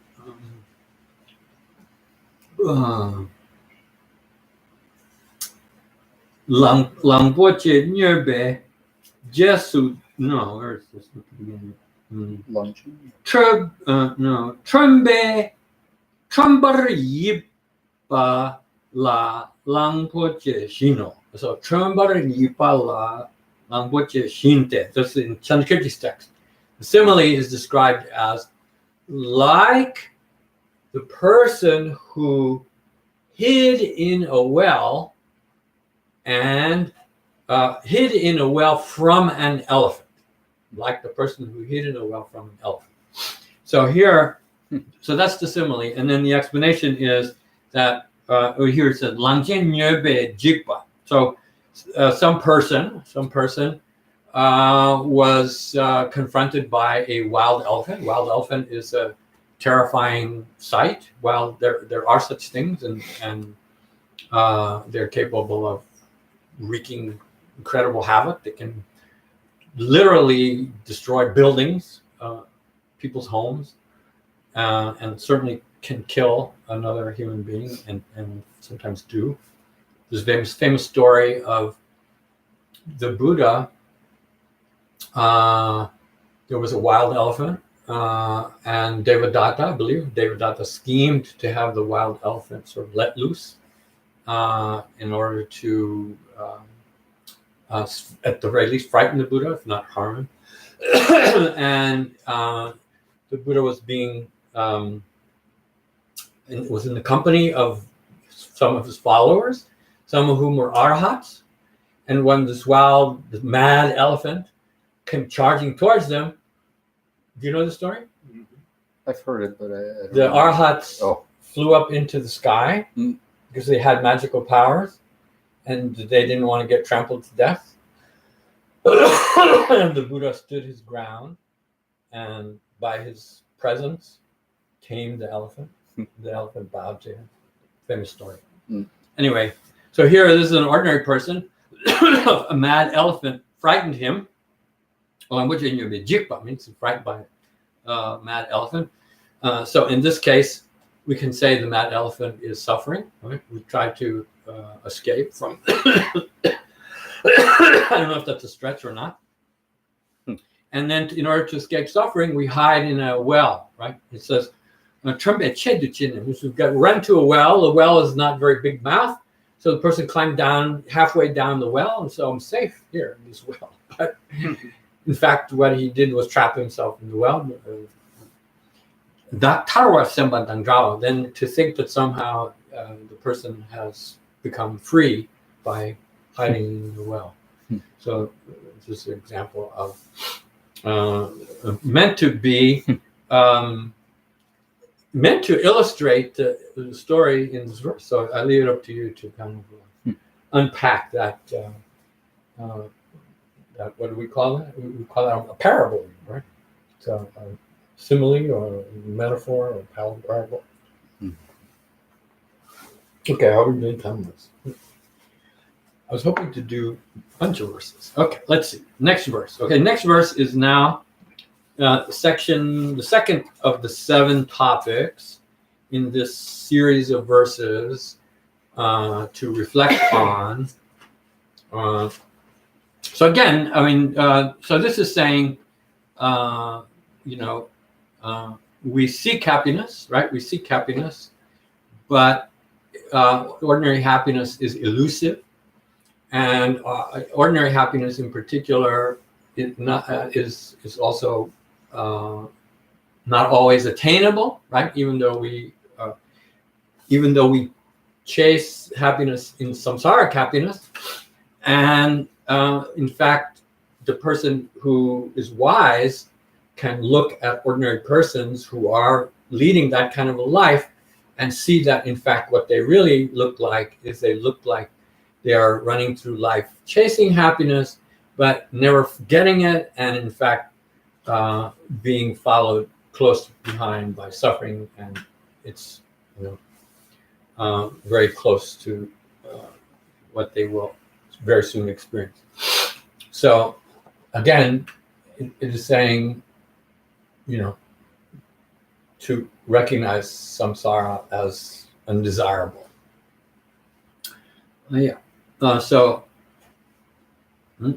Second verse. Okay, we'll leave it at that. You can think about it. Then the Zoa Chembo Mingobar Tunge Jung Lao Sam. Second one is the Zoa Chembo Mingobar. It means we don't have to make great effort to experience suffering, right? If we wanted to experience suffering, we can think of a number of ways, and it would be certain to experience it, and it's easy. It's easy to encounter suffering, and that's it. It doesn't take effort to encounter suffering, right? Jung Lao Samba, suffering is very near at hand, right? So again, it's saying that samsara is then characterized by suffering, so we should recognize it. Then here, this is verse 5 in this chapter. Dewa kumbala mena dewa chimbo dewa kumbala mena mebedungela jigrigba. This is a nice thing. It's sort of contrasting. Again, there's a contrasting pleasure and pain, and our relationships to it, and our abilities to avoid one and find the other. So it says, starts out with Dewa kumbala mena, right? Dewa kumba means happiness is rare, right? Previous verse said it's hard to find people who are actually happy, right? So if happiness is rare, and if you merba means if you want it, if you are inclined to seek it, then that's a conditional. If then it says merbedungel. Merbedungel is not this merba is the opposite of nyekao. It means really nyengao. It means nyelao means something which is very near at hand, something which is very easy to experience. Merbedungel la jigripa. So it says, it's like saying, if we want to find happiness, right, and we're really looking for happiness, but we're in the forest of samsara, where all the trees are suffering, right, then we ought to be on the lookout for, we ought to be wary of all the suffering that is very close to us, and be careful about that, right? So it's saying in a way like that. So it says, it's a really interesting verse because it's basically contrasting the desire for happiness with the lack of sufficient concern about suffering that we also ought to have. It's saying we often don't, like I said in the very beginning, we're saying we are in denial about suffering. It says, and so this verse is saying, so talk here. It says, "Dungel dove nyegurki." So nyeva means to find, to encounter, to obtain, even, right? Dove means by desire. By desire means according to one's desires, according to one's wishes. And so all you have to do is desire suffering, right? If you do desire suffering, you can very easily obtain it, right? If that's what you're looking for, it ain't hard to get, right? If you're if you're a masochist, you can be very happy very easily, right? That's meant to be somewhat sarcastic. And then, but it says, Derbe dewa galayim. Derbe dewa galayim. Then it's saying, on the other hand, how could it possibly be true that happiness is something that you could obtain in the same way, just by wishing for it, right? Right? Clearly, just wishing for happiness is not going to bring it. Wishing for suffering, if you have the wish, you can fulfill that wish yourself. It's within your own grasp very easily. You can wish for happiness, but it's not at all at your disposal. That's right, patently true, right? So that's saying, the point of it is saying suffering can be found everywhere. It's all around you. You don't have to look hard to find it. Happiness, on the other hand, is very elusive. You may seek it, but you may or may not find it to any extent. So if you compare the two, right, happiness is very hard to find, and you can't simply wish for it. Then he says, why? Why is it that you are so devoted to those things that are hard to find? That, right? Happiness. It's like if you have a choice between getting something easily or getting something very difficult, and everything else being equal, right? You should be, taking what's easy to find, right? Generally speaking, not talking about suffering but saying, right? So it says, why are that? And so in this case, it's saying happiness, on the other hand, just happens to be very difficult to find, and yet that's the thing that you care the most about, right? So it's saying grushin. Grushin means to be respectful of. That doesn't mean respect. It means to be desirous of, or to be interested in, or to be concerned about, right? Why are you so concerned about that thing which is hard to find, right? And then that also is includes in it. It's saying it's like if you're motivated to find happiness, you better know that ordinary happiness is not always going to be attainable, right? So you may set that as your goal, right? And the ordinary person does, but you may not, how smart is it to be chasing samsaric happiness? Because it's not that easy to obtain, right? That's what the previous verse said. On the other hand, something which is easy to find, right? Meaning suffering, a suffering which is so easy to find, then why are you not fearful of it? Why are you not concerned about it? Why are you not wary about it? Why are you not as, why do you not give it the same degree of attention? Again, we're saying when you weigh the two, suffering is much heavier, much more prevalent, much more predominant compared to happiness. It's like something about which you should have dread. Why are you not? Why do you not have that dread? Right? Why do you not think about samsara's true nature? Right? Why are you oblivious to some sort of suffering? Right? It's kind of what it's saying, right? Then the verse is kind of easy. All right, so I've been kind of beating these verses to death, but let's see. Maybe we can read them a little bit. I'll try to make the points a little more lightly. Suffering, right? This is the beginning of the verse. So suffering, it can be obtained at will, right? Means here it means like at one's will. Means very near at hand, right? You can suffering is close by, literally, or even if it's not close by, it wouldn't take much effort to obtain suffering. Therefore, it can be obtained at will, easily. On the other hand, happiness, ordinary happiness, is not.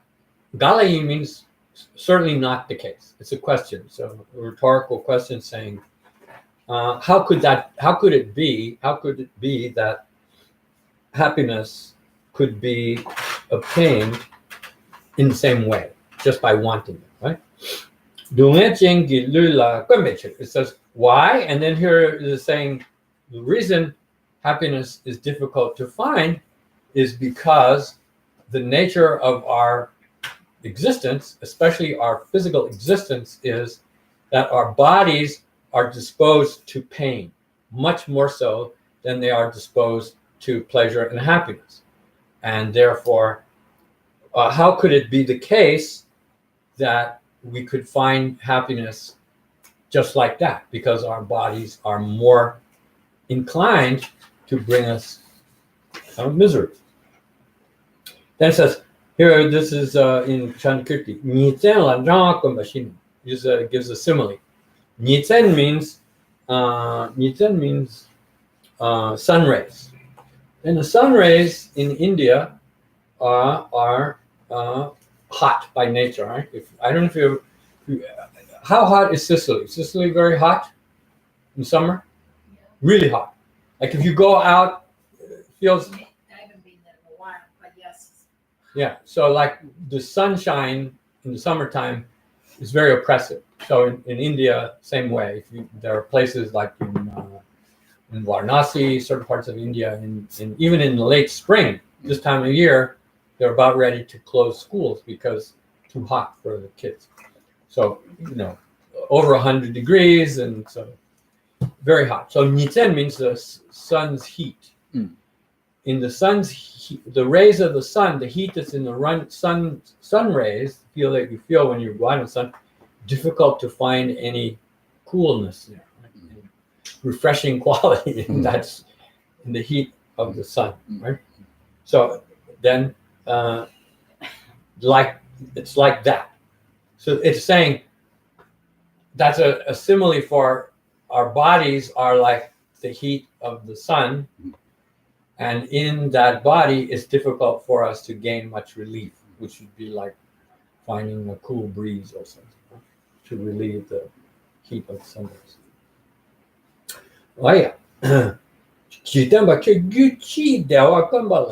So it's saying, essentially it's saying you are like chasing rainbow, right? When you chase samsara's happiness, because it's very difficult to achieve. Then why are you doing that?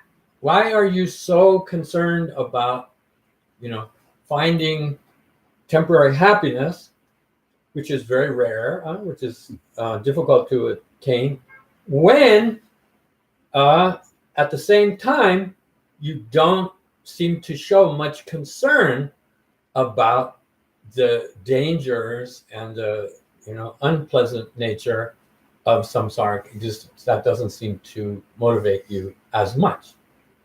Why? So say, why are you filled with attachment? Why are you not generating aversion for the suffering nature of samsara? Right? Then here it says, it's saying, if you have such concern about gaining happiness, which is not easy to find, why is it that then we have just as we have the inclination to find happiness, we also have the impulse to avoid suffering. But then here it's saying, in a spiritual sense, samsara suffering, which we should properly feel aversion for, why is it that we don't have that degree of aversion for samsara suffering that we are kind of ignoring? Why do you not have an appropriate amount of concern? He's saying, it is a suggestion, right? Yi jung jiao rikso, right? So he says, Yi jung jiao rikso. Yi jung is the same thing as gyo. Yi jung. Yi jung means to develop that kind of dissatisfaction about samsara suffering. You should feel that dissatisfaction. And he says, Perna gelbo zer pupala randeki duinge jengi dueki randeki dunge jengi dewa mitoba shino. That's a little bit weird. What is it? No, randeki. Oh yeah, randeki. That should be there. That is not instrumental. That is well, it is instrumental, but it's not meant as to be a case ending for a noun. It's meant to be a what do you call them? A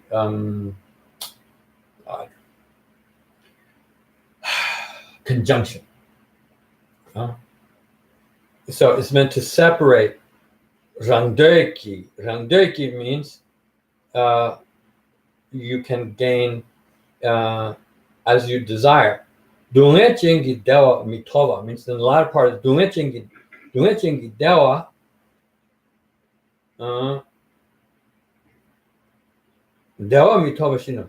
I don't know, that's kind of a little bit strange. At any rate, the simile is, this is an interesting simile, which I believe the translators kind of I don't know if this one did, but the other one I think did. What is it? It is like the following analogy. Someone who breaks into the king's treasury has wished suffering on himself and does not gain any happiness. I think that's making it more complicated. That's like, and in fact, the other translator, I think, says something very similar. She says,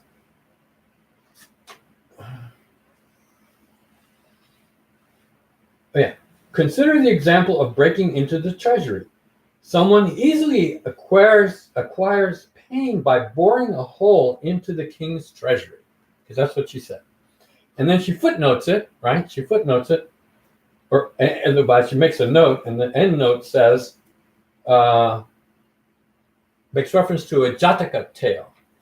And the Jataka tale apparently is a Jataka in which someone broke into the king's treasury wanting to obtain the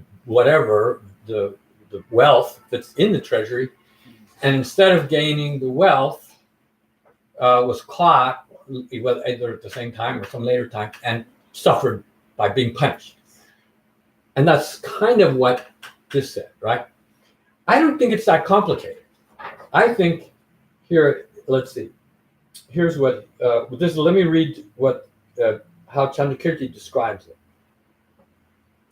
Where is it here? This is verse 4 or 5, right? So it says,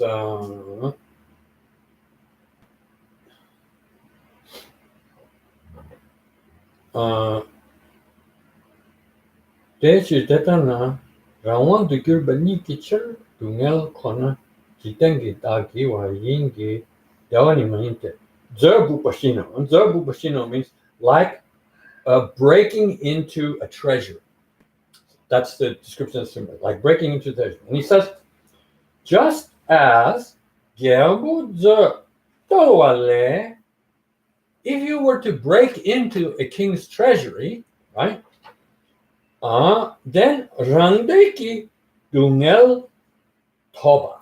Dungel toba means rangdeki dungel toba. It means if you broke into a king's treasury, right, there would be an abundance of wealth and you could take as much as you wanted. Then saying here, what that means is that's a simile for suffering in samsara. It's like breaking into a king's treasury. There is an abundance of misery that you can get. As much as you want, you could get, right, by breaking into the king's treasury. It means it's everywhere. It would be, fill up your truck and drive off with as much suffering as you like. But dewa ni maino. Deta dewa ni maino. But pleasure is not like that. There's no treasury. There's no king's treasury that you can break into and take as much pleasure as you like. Huh. Right? That's totally different. Yeah.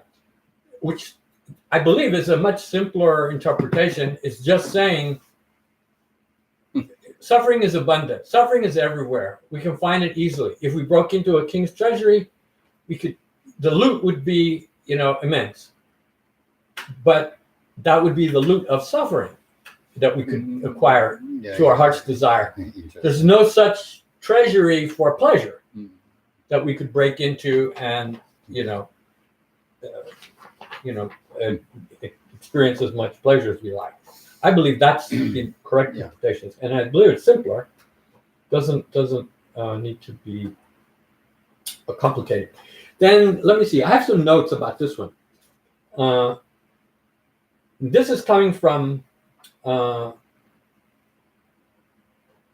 This is coming from Chandakirti. What his comments on this verse. He says, "The world does not fear suffering that is always near at hand, and this suffering arises from non-virtuous deeds." Right? So the suffering that we get arises from our non-virtuous deed. This world, which the world, it's like part of what it's saying is there's two things about samsara that you should fear. One is you should fear the fact that if you engage in improper behavior in your next rebirth, you're going to experience all kinds of suffering. So that's one kind of suffering to fear. That's like at the most basic level, to honor the principle of karma, and don't think that you can behave capriciously and escape the consequences, right? The other kind of fearing samsara is deeper. That's saying that samsara from top to bottom is unsatisfactory and we should want to escape from it. That's a different kind of fear. Okay, but both of them we ought to be apprehensive about it. And in particular, it's saying the ordinary samsaric person is not as concerned about the consequences of their bad behavior bringing them suffering as they are about pursuing straight out, however they can, the gratification of their craving for pleasure, right?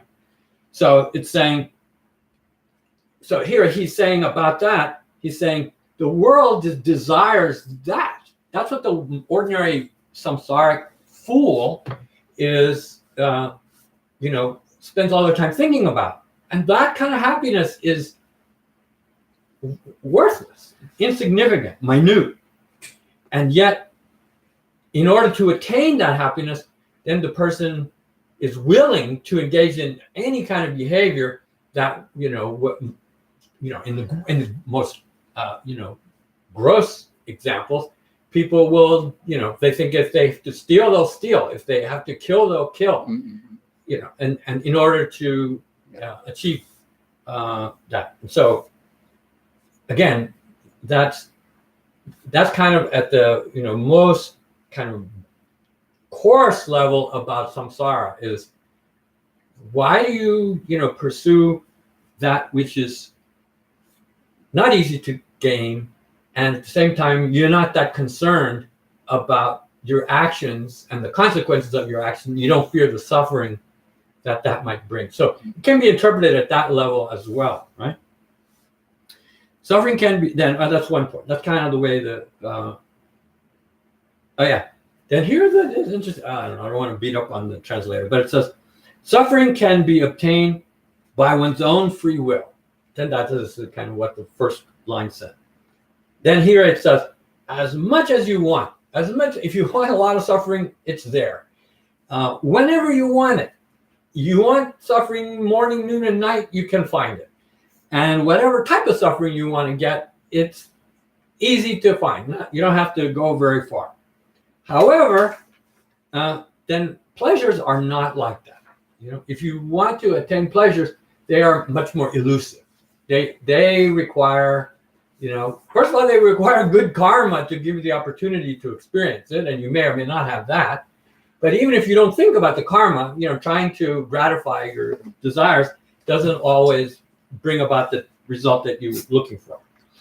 It's why, he says, because, and this is a philosophical sort of interpretation. He says, our bodies are kind of, by their very nature, inclined towards suffering. So it doesn't depend on something else for that suffering to be manifested.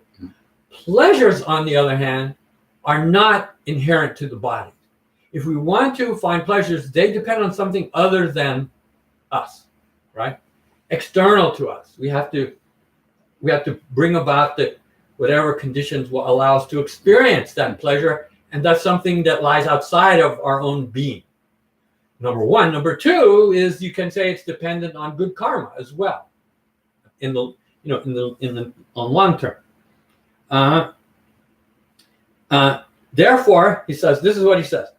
Therefore, because pleasure is dependent on something other than oneself, it's not part of your inherent nature. Therefore, it cannot be obtained according to your desire. Right? It's not part of the very makeup of your being. Therefore, in order for ordinary pleasures to be experienced, it depends on other things other than yourself. Then here it says, the world is devoted to pleasure or happiness, right? Seeking ordinary pleasures, which are difficult to obtain, right? Which are rare, it says, due to attachment, right? So then then that is saying, our attachment is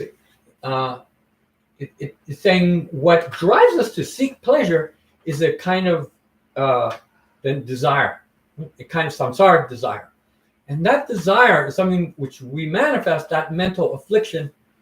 It is kind of contrary to the pleasure that we seek, right? It doesn't promote pleasure, right? It really actually inhibits it, right? What is example? There's a verse in the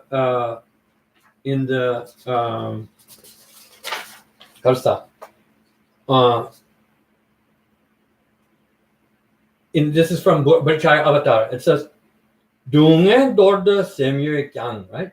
It says, even though we have this is the Bachai Avatar, chapter 1, verse 28. It's very similar to this verse. It says, even though we have the desire to escape from suffering, our lives, our actual behavior is as if we are chasing suffering. It means our actions, by desire, creating karma, bad karma, that's going to bring us suffering, so it's as if we are chasing suffering. Although we have the desire for happiness, okay, then due to ignorance, we destroy the possibility of finding happiness as if it were our enemy. That idea is very similar to the point that's being made in this verse, saying, while we have the desire for happiness, and actually, by the way, the desire to find happiness there's nothing wrong with that. The thing is that it has to be it has to be tempered by an understanding of what real happiness is. But when we are tainted by ignorance, then we develop a misguided sense of what happiness is, and then then that impulse makes us chase happiness in the wrong place, and it only brings us. So all of that is kind of implicit in what it's saying, right? So it's saying. Again, it was also saying that suffering very easy to get. Happiness, real happiness, not easy to get. You can't even take it at that level. Okay, forget samsaric happiness. Real happiness, it requires you to understand the nature of samsara, to understand the nature of freedom from samsara, even from the Mahayana sense. Real happiness is only gained with ultimate happiness, only gained by seeking enlightenment, right? And that also is very difficult to find, right? So you can read a lot into the verses. Then here it says, fools, fool means an ordinary samsaric person. Fools do not fear suffering that is easily and freely obtained. So we are very skilled, in quotation marks, at generating suffering, right? We can find it very easily, and we can experience it very easily. So it says, then here he says, why do individuals not develop the same degree of gilwa, right? And apprehension or fear, or then concern about suffering that is close at hand, and something that we should properly be concerned about, and toward which we ought to feel apprehension. Why do we not develop that degree of apprehension as the degree of desire that we develop towards pleasure, ordinary pleasure and happiness? So misguided desire for samsaric pleasures we have in great abundance, and yet that pleasure is not easy to satisfy, and yet we don't recognize how we lack the real skill to gain it, and yet we still continue to pursue it. It's like, it's like what the image of, beating your head against a wall, not being able to. You want happiness, and to get happiness, what you do is actually not bringing it to you. It is you're really creating more causes for your own suffering. Okay. Therefore, and here he says, therefore, one ought to abandon non-virtuous deeds. Okay, so he's saying this is really what this verse is also about. Not only about generating renunciation, also about understanding the doctrine of karma and avoiding non-virtuous deeds. It is because it is freely at one's disposal, suffering alone is the world's nature. Right? So the reason suffering is so easy to experience is because it is part of what suffuses our existence, is that we are built to continue to experience samsaric suffering. So that's why it's so close to us. On the other hand, pleasure, happiness, the thing that we consider desirable, is not. We're not so easily disposed to enjoy happiness, right? Like a treasury that has been broken open. That is, suffering can be obtained at one. This is my kind of paraphrase of what Chandrakiri actually is saying. That is, Suffering can be obtained at one's will, just like a royal treasury that has been broken open. It's you want, take as much as you want. It's right there. However, happiness or pleasure is not like that. There's no place there's no treasury we can break open and, OD on happiness. Then here is a verse. This is Chandrakirti's own verse, which he puts at the end of this description. He says, "This world is ignorant." What am I saying? This world is ignorant. So ordinary beings are ignorant because it does not fear suffering, right? Though it is well acquainted with it. So we're just not looking for it, but we are immersed in suffering, and yet we do not recognize it as suffering. He's also saying, right? And due to our attachment, we desire pleasure which is difficult to obtain. So pleasures are not within easy reach, right? They are outside of our nature, and yet that's the thing that we crave.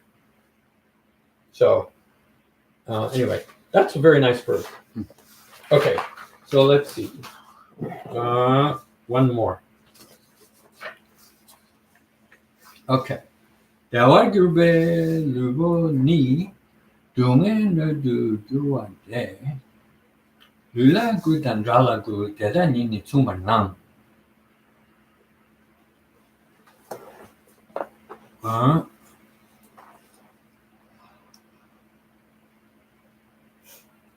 Yeah. Now it's saying, chakbe lula guba drala guba dantsung. So now,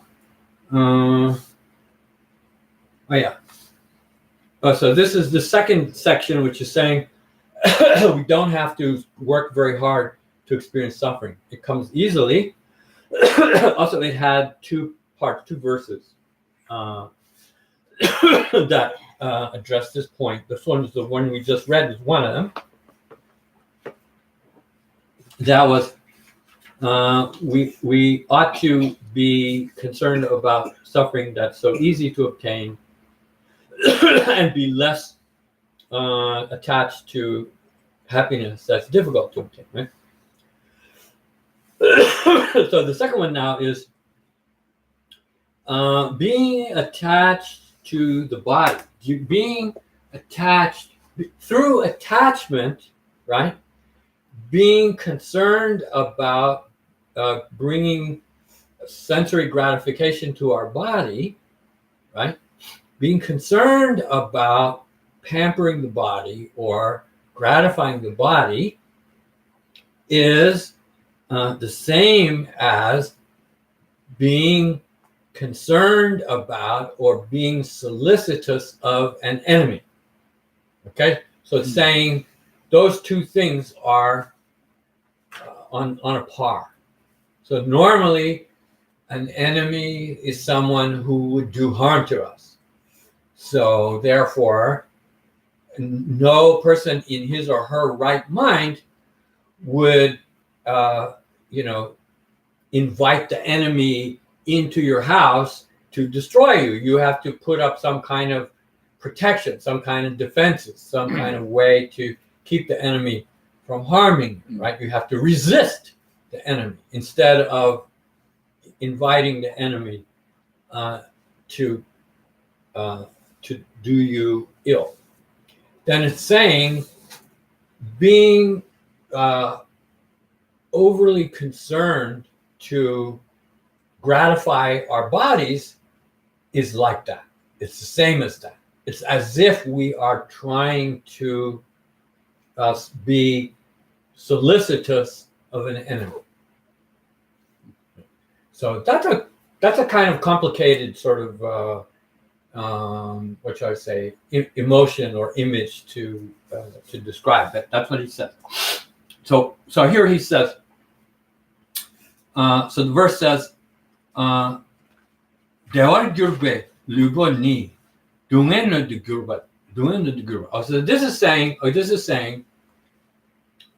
the more we are solicitous of our bodies, the more we pamper our bodies, the more we demand to live in, very comfortable and very pleasant circumstances, the more we make ourselves then vulnerable to pain, right? Or to feel that something is unacceptable, right? So it's like the Princess and the Pea, right? If you live a very luxurious life, then nothing less than that will be acceptable. So, and that comes from, trying to be too then solicitous of your physical comfort. So it's saying, it's not saying, okay, we have to draw a line, right? The line we have to draw is that it doesn't mean that we should, deliberately expose ourselves to pain, but it means that we should be, again, it goes back to this idea of kind of like simplicity. We should not require, or we should not be overly concerned about finding something that will make us more comfortable. That there's kind of a baseline of what is acceptable, and that will allow us to pursue a spiritual life vigorously, and that should be enough. So there's a Dawar Gyurba Lubo Ni, right? Dawar Gyurba Lubo Ni means, now here's Dawar Gyurba means then which is happy, which is comfortable. A comfortable then body is becomes a vessel for suffering. So it's saying the person who is overly pampered is, will not tolerate even the slightest kind of deprivation at all. So it says, therefore, lula gu dan jala gu, right? Lula gu means to be overly concerned about your physical comfort and to be solicitous to an enemy. Both of them have the same quality or same appearance. Literally, it's the same thing. It's like your body is your enemy in the sense that you shouldn't be overly then caring for its ease. Then here it says, okay, lu shen jia jian lu. So this is again is saying that the body naturally is difficult to keep the body then in a state of ease. Very difficult to keep the body in a state of ease. Therefore, we should learn to endure what is a minimal level of comfort and be satisfied with that, and not always be, well, what can I do to make myself more comfortable? What can I do to make my life easier? That is a foolish sort of attitude to have, let's say. Then here, okay, so maybe we'll read the commentary to this verse, and then maybe we'll call it a day. Okay, so here it says,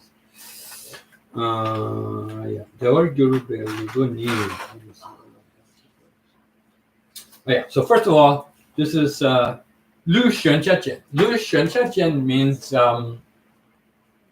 it means a delicate body, delicate. In colloquial English, we would say soft, right? You see, a person is soft means, they're can't handle. They're not tough. They can't endure any kind of difficulty whatsoever, right? So this is saying an overly delicate body means even the thorn will produce. Actually, no. It's saying the body is like a an overly delicate person. An overly delicate person, in the sense that the body is easily can be made to suffer, right? And therefore, 중세 대활 규르베 르버니 둥에 첨부 너드 규르바 때문에. So the body that is even moderately comfortable becomes a vessel for great suffering. It means it's not wise to pamper the body. The more you pamper the body, the more vulnerable you become to anything that is then upsets that ease that it's used to. Therefore, lula guba dandrala guba deda nini sumba nante dumegi gu dubar jawichur. Okay, so it's saying, how are they the same? How is pampering the body the same as being kind to your enemy? Right? It's saying because doing that is will serve to bring about causes of your suffering. Your enemy will bring you suffering. Being overly solicitous to the body will also lead to suffering. Oh yeah. Okay. So this is maybe giving you a little bit of a challenge. Here, he says the previous verses have been saying pleasure is difficult to find. Suffering is easily gained. All right. So this verse shifts. This verse is saying that even if you obtain pleasure, it's not really in your best interest to do so to an inordinate degree. So he says, "Dungelgi yanla niki chirk," means dungelgi yanla niki chirk dawa yang gyochayin. This is interesting, right? It says you should even be apprehensive. Right? You say more apprehensive about pleasure, because pleasure is there are very interesting similes. The same pleasure is like a there's a simo. Simo means a demon, female demon. So this is a kind of, sounds a little bit sexist, but the idea is that, and from a male point of view, an attractive woman, right, is something that appeals to a male. Same way you could turn it around and say a handsome male is attractive to a woman. On the other hand, if that seemingly attractive woman or that seemingly handsome man is really going to do you harm, right, then by being attracted to it, by craving that appearance of something that is alluring, you are bringing about, you are exposing yourself to your own doom. So it's like the myth of the sea sirens, right? That the sailors are attracted to, and then they are on rocks, and then the boats, when they come near to them, the boat is destroyed and their lives are lost. So it's saying, so the point is that image is associated with pleasures. Okay, pleasures, ordinary pleasures, are something that our psyche, our biology even, we are programmed to be attracted to it. But that pleasure is like some demon that is falsely appearing in some alluring form that really wants to do us harm. Same thing with pleasures. Pleasures look appealing to us and are attractive to us, but when we give in to that desire and we pursue that pleasure, it will bring us harm. Then what does that mean? That is one of the classic ways of interpreting the suffering of change, is that ordinary samsaric pleasures are reinforcing our attachment. And to the extent that we allow ourselves to reinforce our attachment to ordinary pleasures, what are we doing? We are deepening the mental afflictions that bind us to samsaric existence. So saying pleasures are, a double-edged sword, right? Not even a double-edged sword. They are something to be wary of. And anyway, it's not saying, therefore, it doesn't mean that you should, sleep on a bed of thorns. It doesn't mean that.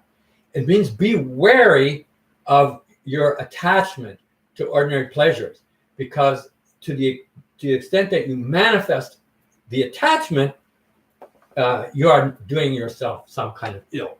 Okay, so it's saying like that. No, so here he says, this verse. This is to open this verse. He says, pleasures are something that lead to or are conducive to suffering. Pleasures are conducive to suffering in the sense that they can provoke our attachment. If they provoke our attachment, then we are going to act on that attachment, and therefore we are going to perpetuate our samsaric suffering, our samsaric condition. So pleasures should be looked upon that way. That's one way to think about, and that's really square on to the nature of suffering of change, and how to undermine the appealing quality of ordinary pleasures. Okay, so he says, therefore, he's saying, therefore, gyōrjayin. In a sense, he's saying, therefore, we should have the same apprehension towards samsaric pleasures as we have to something that is easily and directly understood to be something unpleasant. So we should learn to develop the same kind of sophisticated way of looking at ordinary pleasures as simo luti. In the Tibetan, simo means demon, right? Luti means they deceive you. They say, look how pretty I am, and then they will eat you like a cannibal, right? Like, the myth is like that. So it's saying, Deyan Taorikso. Deyan Taorikso means, therefore, you should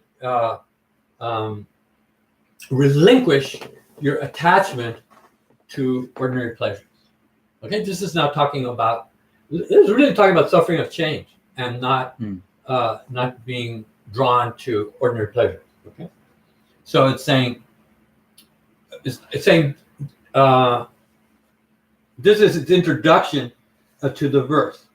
So it says, how is it that pleasures are conducive to suffering?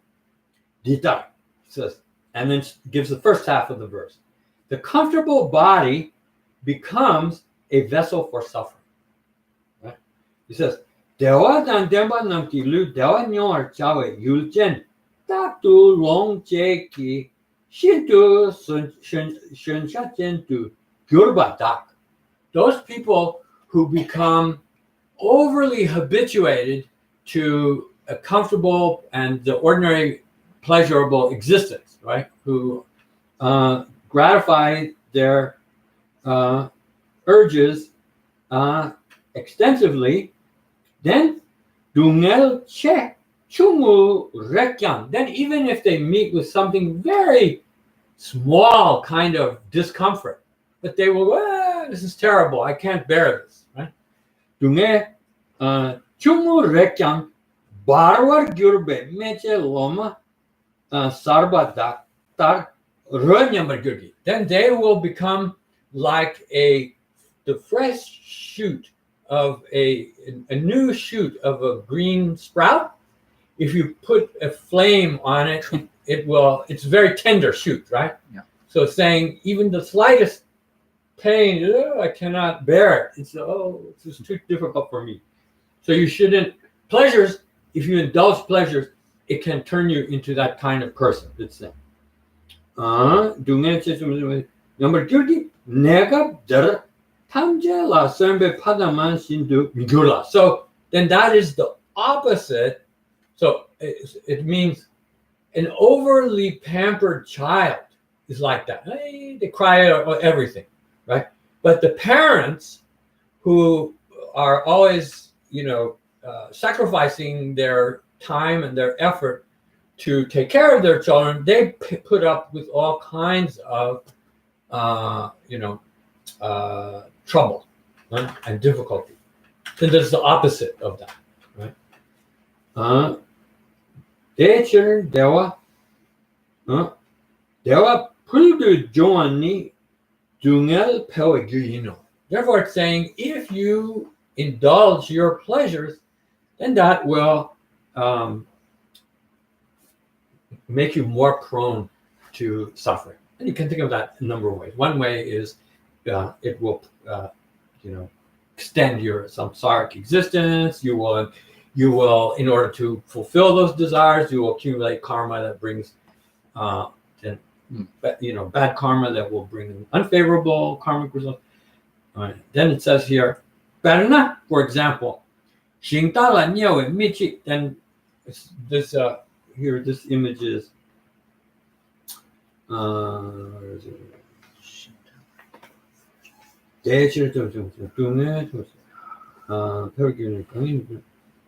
comes at the end here. It says, Lula good and Jala good, Dadanini Tumba. Where does he? Did I write some notes about this? Wait, the body and one's enemies are no different in that they both produce suffering. Enemies they want to harm you, so they will create suffering for you. And your body also is a source of suffering, especially if you, pamper it.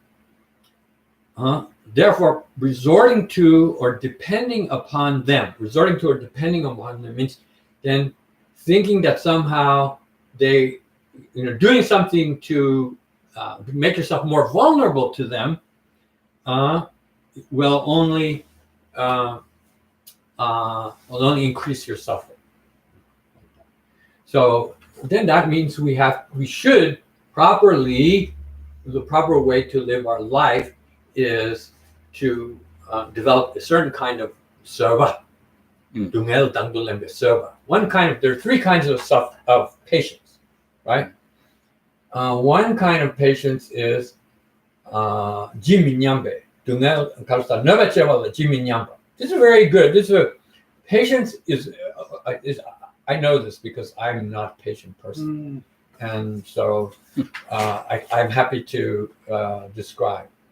And there are three kinds of patience. Okay? It's beautiful also. I will tell you one kind of patience that you don't know much about. One kind of patience is Novachiava la jiminyamba. Novachiava means somebody who harms you. Then that means someone who, without mistake, they don't like you, and they mean you harm, and so they do things to make you miserable. Right? Then that is in Novetia, means they do unpleasant things to you, harm you. Jiminyamba means not to let it bother you. Not to let it bother you means jiminyamba means to dismiss it, not care about it. Then usually what anger comes is you resent the harm that's done to you and you want to give it back to them double or something. Then the opposite of that. So then if you, a really good place to read it, Bodhisattva Bhumi. Bodhisattva Bhumi has chapters on all the paramitas. The chapter on patience, very nice. It gives you how to rationalize it. Then it just says, then in the Bodhisattva, it teaches also, it's saying, gives you, that person harming you is your own karma. Therefore, you should accept it as the result of something you did to create this situation and bear it. It means endure it. It means even, it's like, if you, it's not saying that you are, again, saying you, it's not that you should be masochistic. It's not saying that you should, cause yourself pain and then revel in that pain. That's not saying that. But it's saying those painful experiences that you undergo that are out of your control, you should not, you should endure it. Whatever harm, whatever, sometimes you lose big time. It could be someone cheats you. It could be someone causes you to lose money or whatever. And that kind of harm also, right, can be. Then it's saying, if you don't get angry about it and you accept it, then it means experience the pain and don't go crazy. Allow yourself to go on. That is fortitude. There's no rational. There is some rationalizing. The rationalizing is your karma created it, so you're ultimately responsible. Number two, if you allow yourself to get angry and try to, get revenge, then you're creating new karma that's going to give you the same thing again in the future. So you're harming yourself if you get angry. Becoming angry is not going to harm that person. It's going to harm you. So don't multiply the pain that you're experiencing. So that's it. There's no more, there's no other way to avoid the suffering. So you really have to basically have the fortitude to get through it. That's one kind of patience. The second kind of patience is Dungel Dangdulemba. Dungel Dangdulemba. Then Dungel Dangdulemba means in pursuing some Dharma activities, for example, if you pursue Dharma, sometimes you have to give up the opportunity, say, to obtain wealth. You can choose. You only have so much time. Either you're going to try to maximize your wealth, or you're going to take some of your time and devote it to the Dharma, right? So if you don't, I'm giving you one example. This is only one example. It's not the only way to think of it. I'm saying if you accept a life of modest means, and in that life of modest means, you don't necessarily have the most comfortable environment. Or that's one way. Or sometimes if you're sitting in a Dharma class, this is I'm going to give you an example. Ken Rinpoche always used to talk about, like, when you're sitting in the temple and it's hot in the temple, and then certain students who will remain unnamed cannot stand it for a second. They jump up and open the windows. That is something that is, for a Tibetan, really wrong thing to do. First of all, if you want to do that, you should ask permission for the teacher. Oh, I'm a little bit uncomfortable. Well, can I please open the windows? And not just, on your own, this is unbearable. And then so it's saying that whatever discomfort comes with, pursuing the Dharma, then accept it and endure it, because of the greater benefit that you gain by, enduring some slight hardship.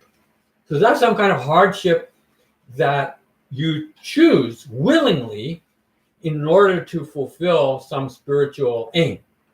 Then that you should be willing to endure that. And that's Dungel Dangdulemba.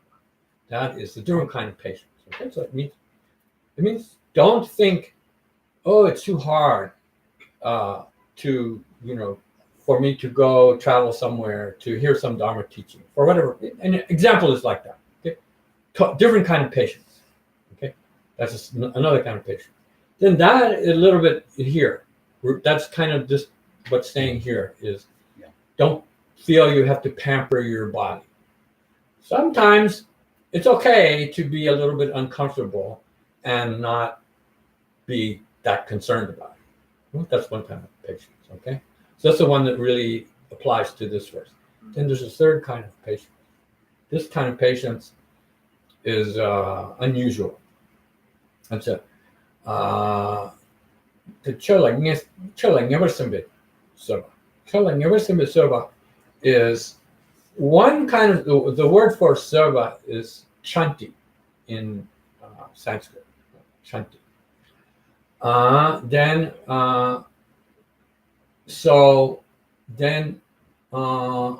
In the path,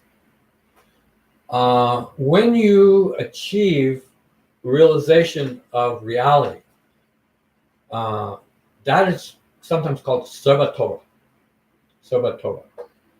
Gyawame Vichila Sarvatova, for instance. Gyawame Vichila. Gyawame Vichila means entities which are exempt from real origination. It means they do not have self-existent arising. The things that you perceive. It's false appearance of arising. They are unreal things that are arising. So not real arising. Then to understand that fully, I don't want to get into talk about emptiness, but emptiness is not our natural way of navigating our daily existence. It requires us to kind of think in a way that is, for beginning persons especially, kind of unnatural, not familiar. And it requires us to think of things as being illusory. And we're not, in a strange way, we cling. We want to have something to hold on to. It's like holding on to something gives you a sense of stability.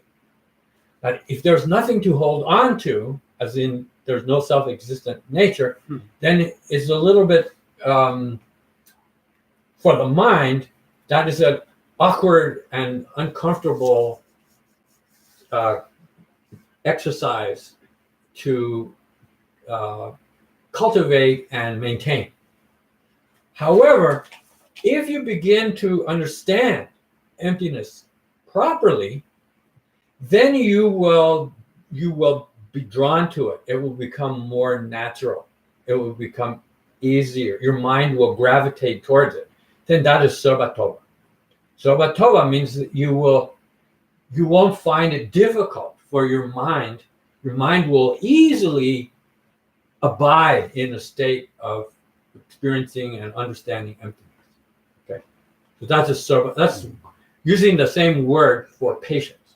Okay, so that's an example. Okay, the third kind of patience is then if you read in this is very well presented in Bodhisattva Bhumi. In the Bodhisattva Bhumi Karsa Rangdan and Shindan, I think maybe in the fourth chapter, I think. There are one of the earlier chapters, third chapter or fourth chapter, I'm not sure which. There's a series of 8 topics that's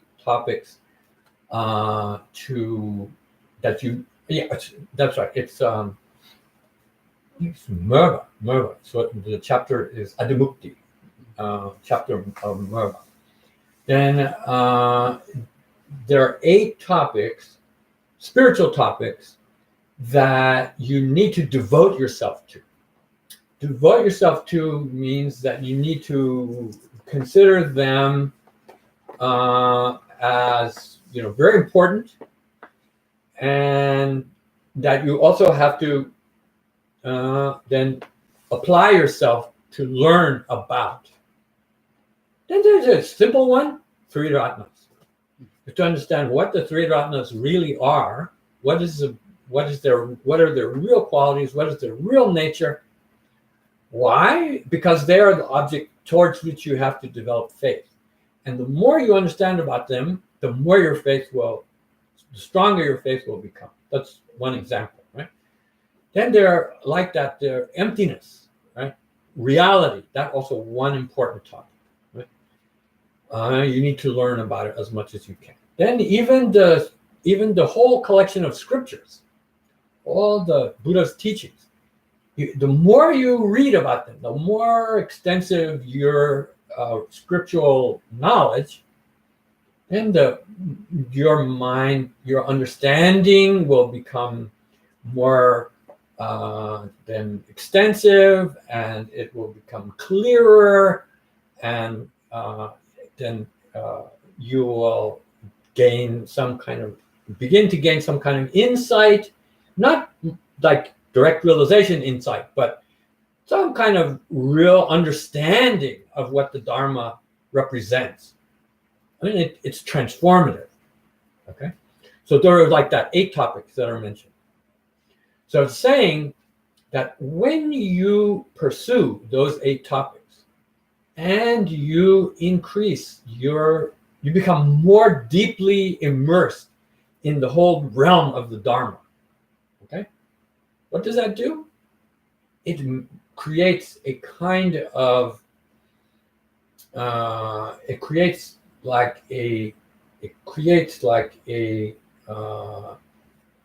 almost like a protection. Creates a kind of armor, which makes you. What it does is you become you are become more detached from all. When you in our daily lives, right? We are observing. We are immersed in samsara, but in a way, we create our own kind of spiritual bubble, and that bubble comes a positive. That's a positive bubble. That bubble allows us to be in samsara, that's like they say, without being of samsara. It means we're not affected by samsara. We are able to just kind of be a detached observer. It doesn't touch us. It doesn't harm us. It doesn't attract us. It doesn't pull us into the turmoil of samsara, and we can remain at peace. And that is one kind of patience. That patient is very peaceful. That patience is then you're like invulnerable to harm in a way. What's it called again? The type of patience?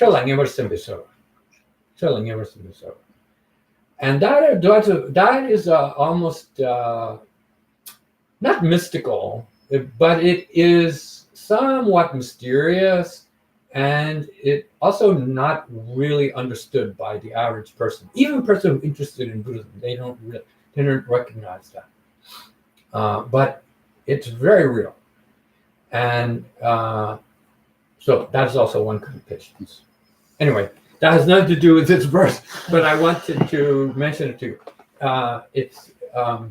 It is kind of best kind of patience, highest kind of patience. It's the kind of patience that people cannot harm you, almost. I'm not saying I'm not speaking from personal experience, but that I understand what it means, and it's just even understanding it's a very beautiful thing to contemplate. So maybe that's a good place to end the class today. Okay. So I invite you to read about it in the Bodhisattva Boom. Okay. That Larimala. Do you have it? Where's your Larimala? You didn't bring. Ay, caramba. We have. Here. I put prayers on the table there. Yeah. Hurry up, hurry up, Hurry up! Hurry up! hurry up, hurry up. You need to put, can't read. I don't know where the table is, but I'll It's back there.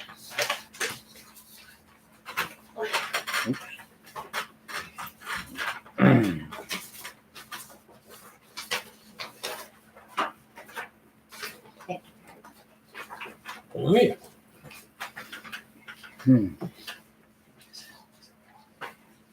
Fourth chapter, you said. No. First chapter is on reality. The chapter is Merba. I think Merba. It might be the 5th chapter, but Merba is where those 8 things are first introduced, Right. mentioned, the list of them. Then the chapter on patience, which is, I don't know, 13, 14, something like that. In that chapter, then it addresses that 3rd kind of patience. I see. In the Laman Chemo, it's mentioned briefly, but Yeah. I think even if you read it, if you don't understand what it really means, it kind of goes over your head.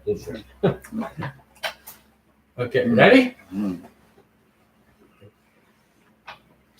Dani rindu bele toni kadayam baganshi sabade lo mi marigi tondroanam nam dringawe wambo da gyuji derma sumbe zera kunduyam jambe yangi zewe jesune dembe rimba gunzalam gijo Nyene drube gyananye jejo rangi jijin tobe lamgine shudra sewe drambe takegi jowe yigi mumba sejene gyawe demba yurin zingirji Demba rinjin chogi magyabam Yagyanyamba gyube choderni Ninje jembu yira gyabayi Pende de zawa jebarjo Seje gyawe me junjin lele Ledru janju langi rimbeyam Tandu nangi yila beteshing Gyawe zebarindu kyongyuji Lanzandru betu gendru jejing Gegen seje mi dami mingun Zera kundu gyawe nakbayi Nanda landandra warma gyuji Gyanze teba chola chujuju Sujin drubla zumba deyite Junde namgi tatu drojejing Raji gyatsu chokun gyagyu Yawadi gyawokun Sonam yeshe tozoshin Sonam yeshe lejunwe Tamba gunyi tobar. You want to generally make an announcement about? Yeah, I mentioned to Andy today, I think going forward, I would prefer to have the class meet every other week, at least for the next month or two. Just my schedule, it fits my schedule a little bit better. So the next time will be May 4th. May 4th, Saturday. And every other week going forward will be the intention to continue up and through, what did we say, July or something? Mid-July, we've settled on. Okay, thank you. Okay, Thank you. I'm busy the first weekend. Yeah. Sorry. don't be I will be out. don't be that Fundraising. you know, true delicate person. I'm not.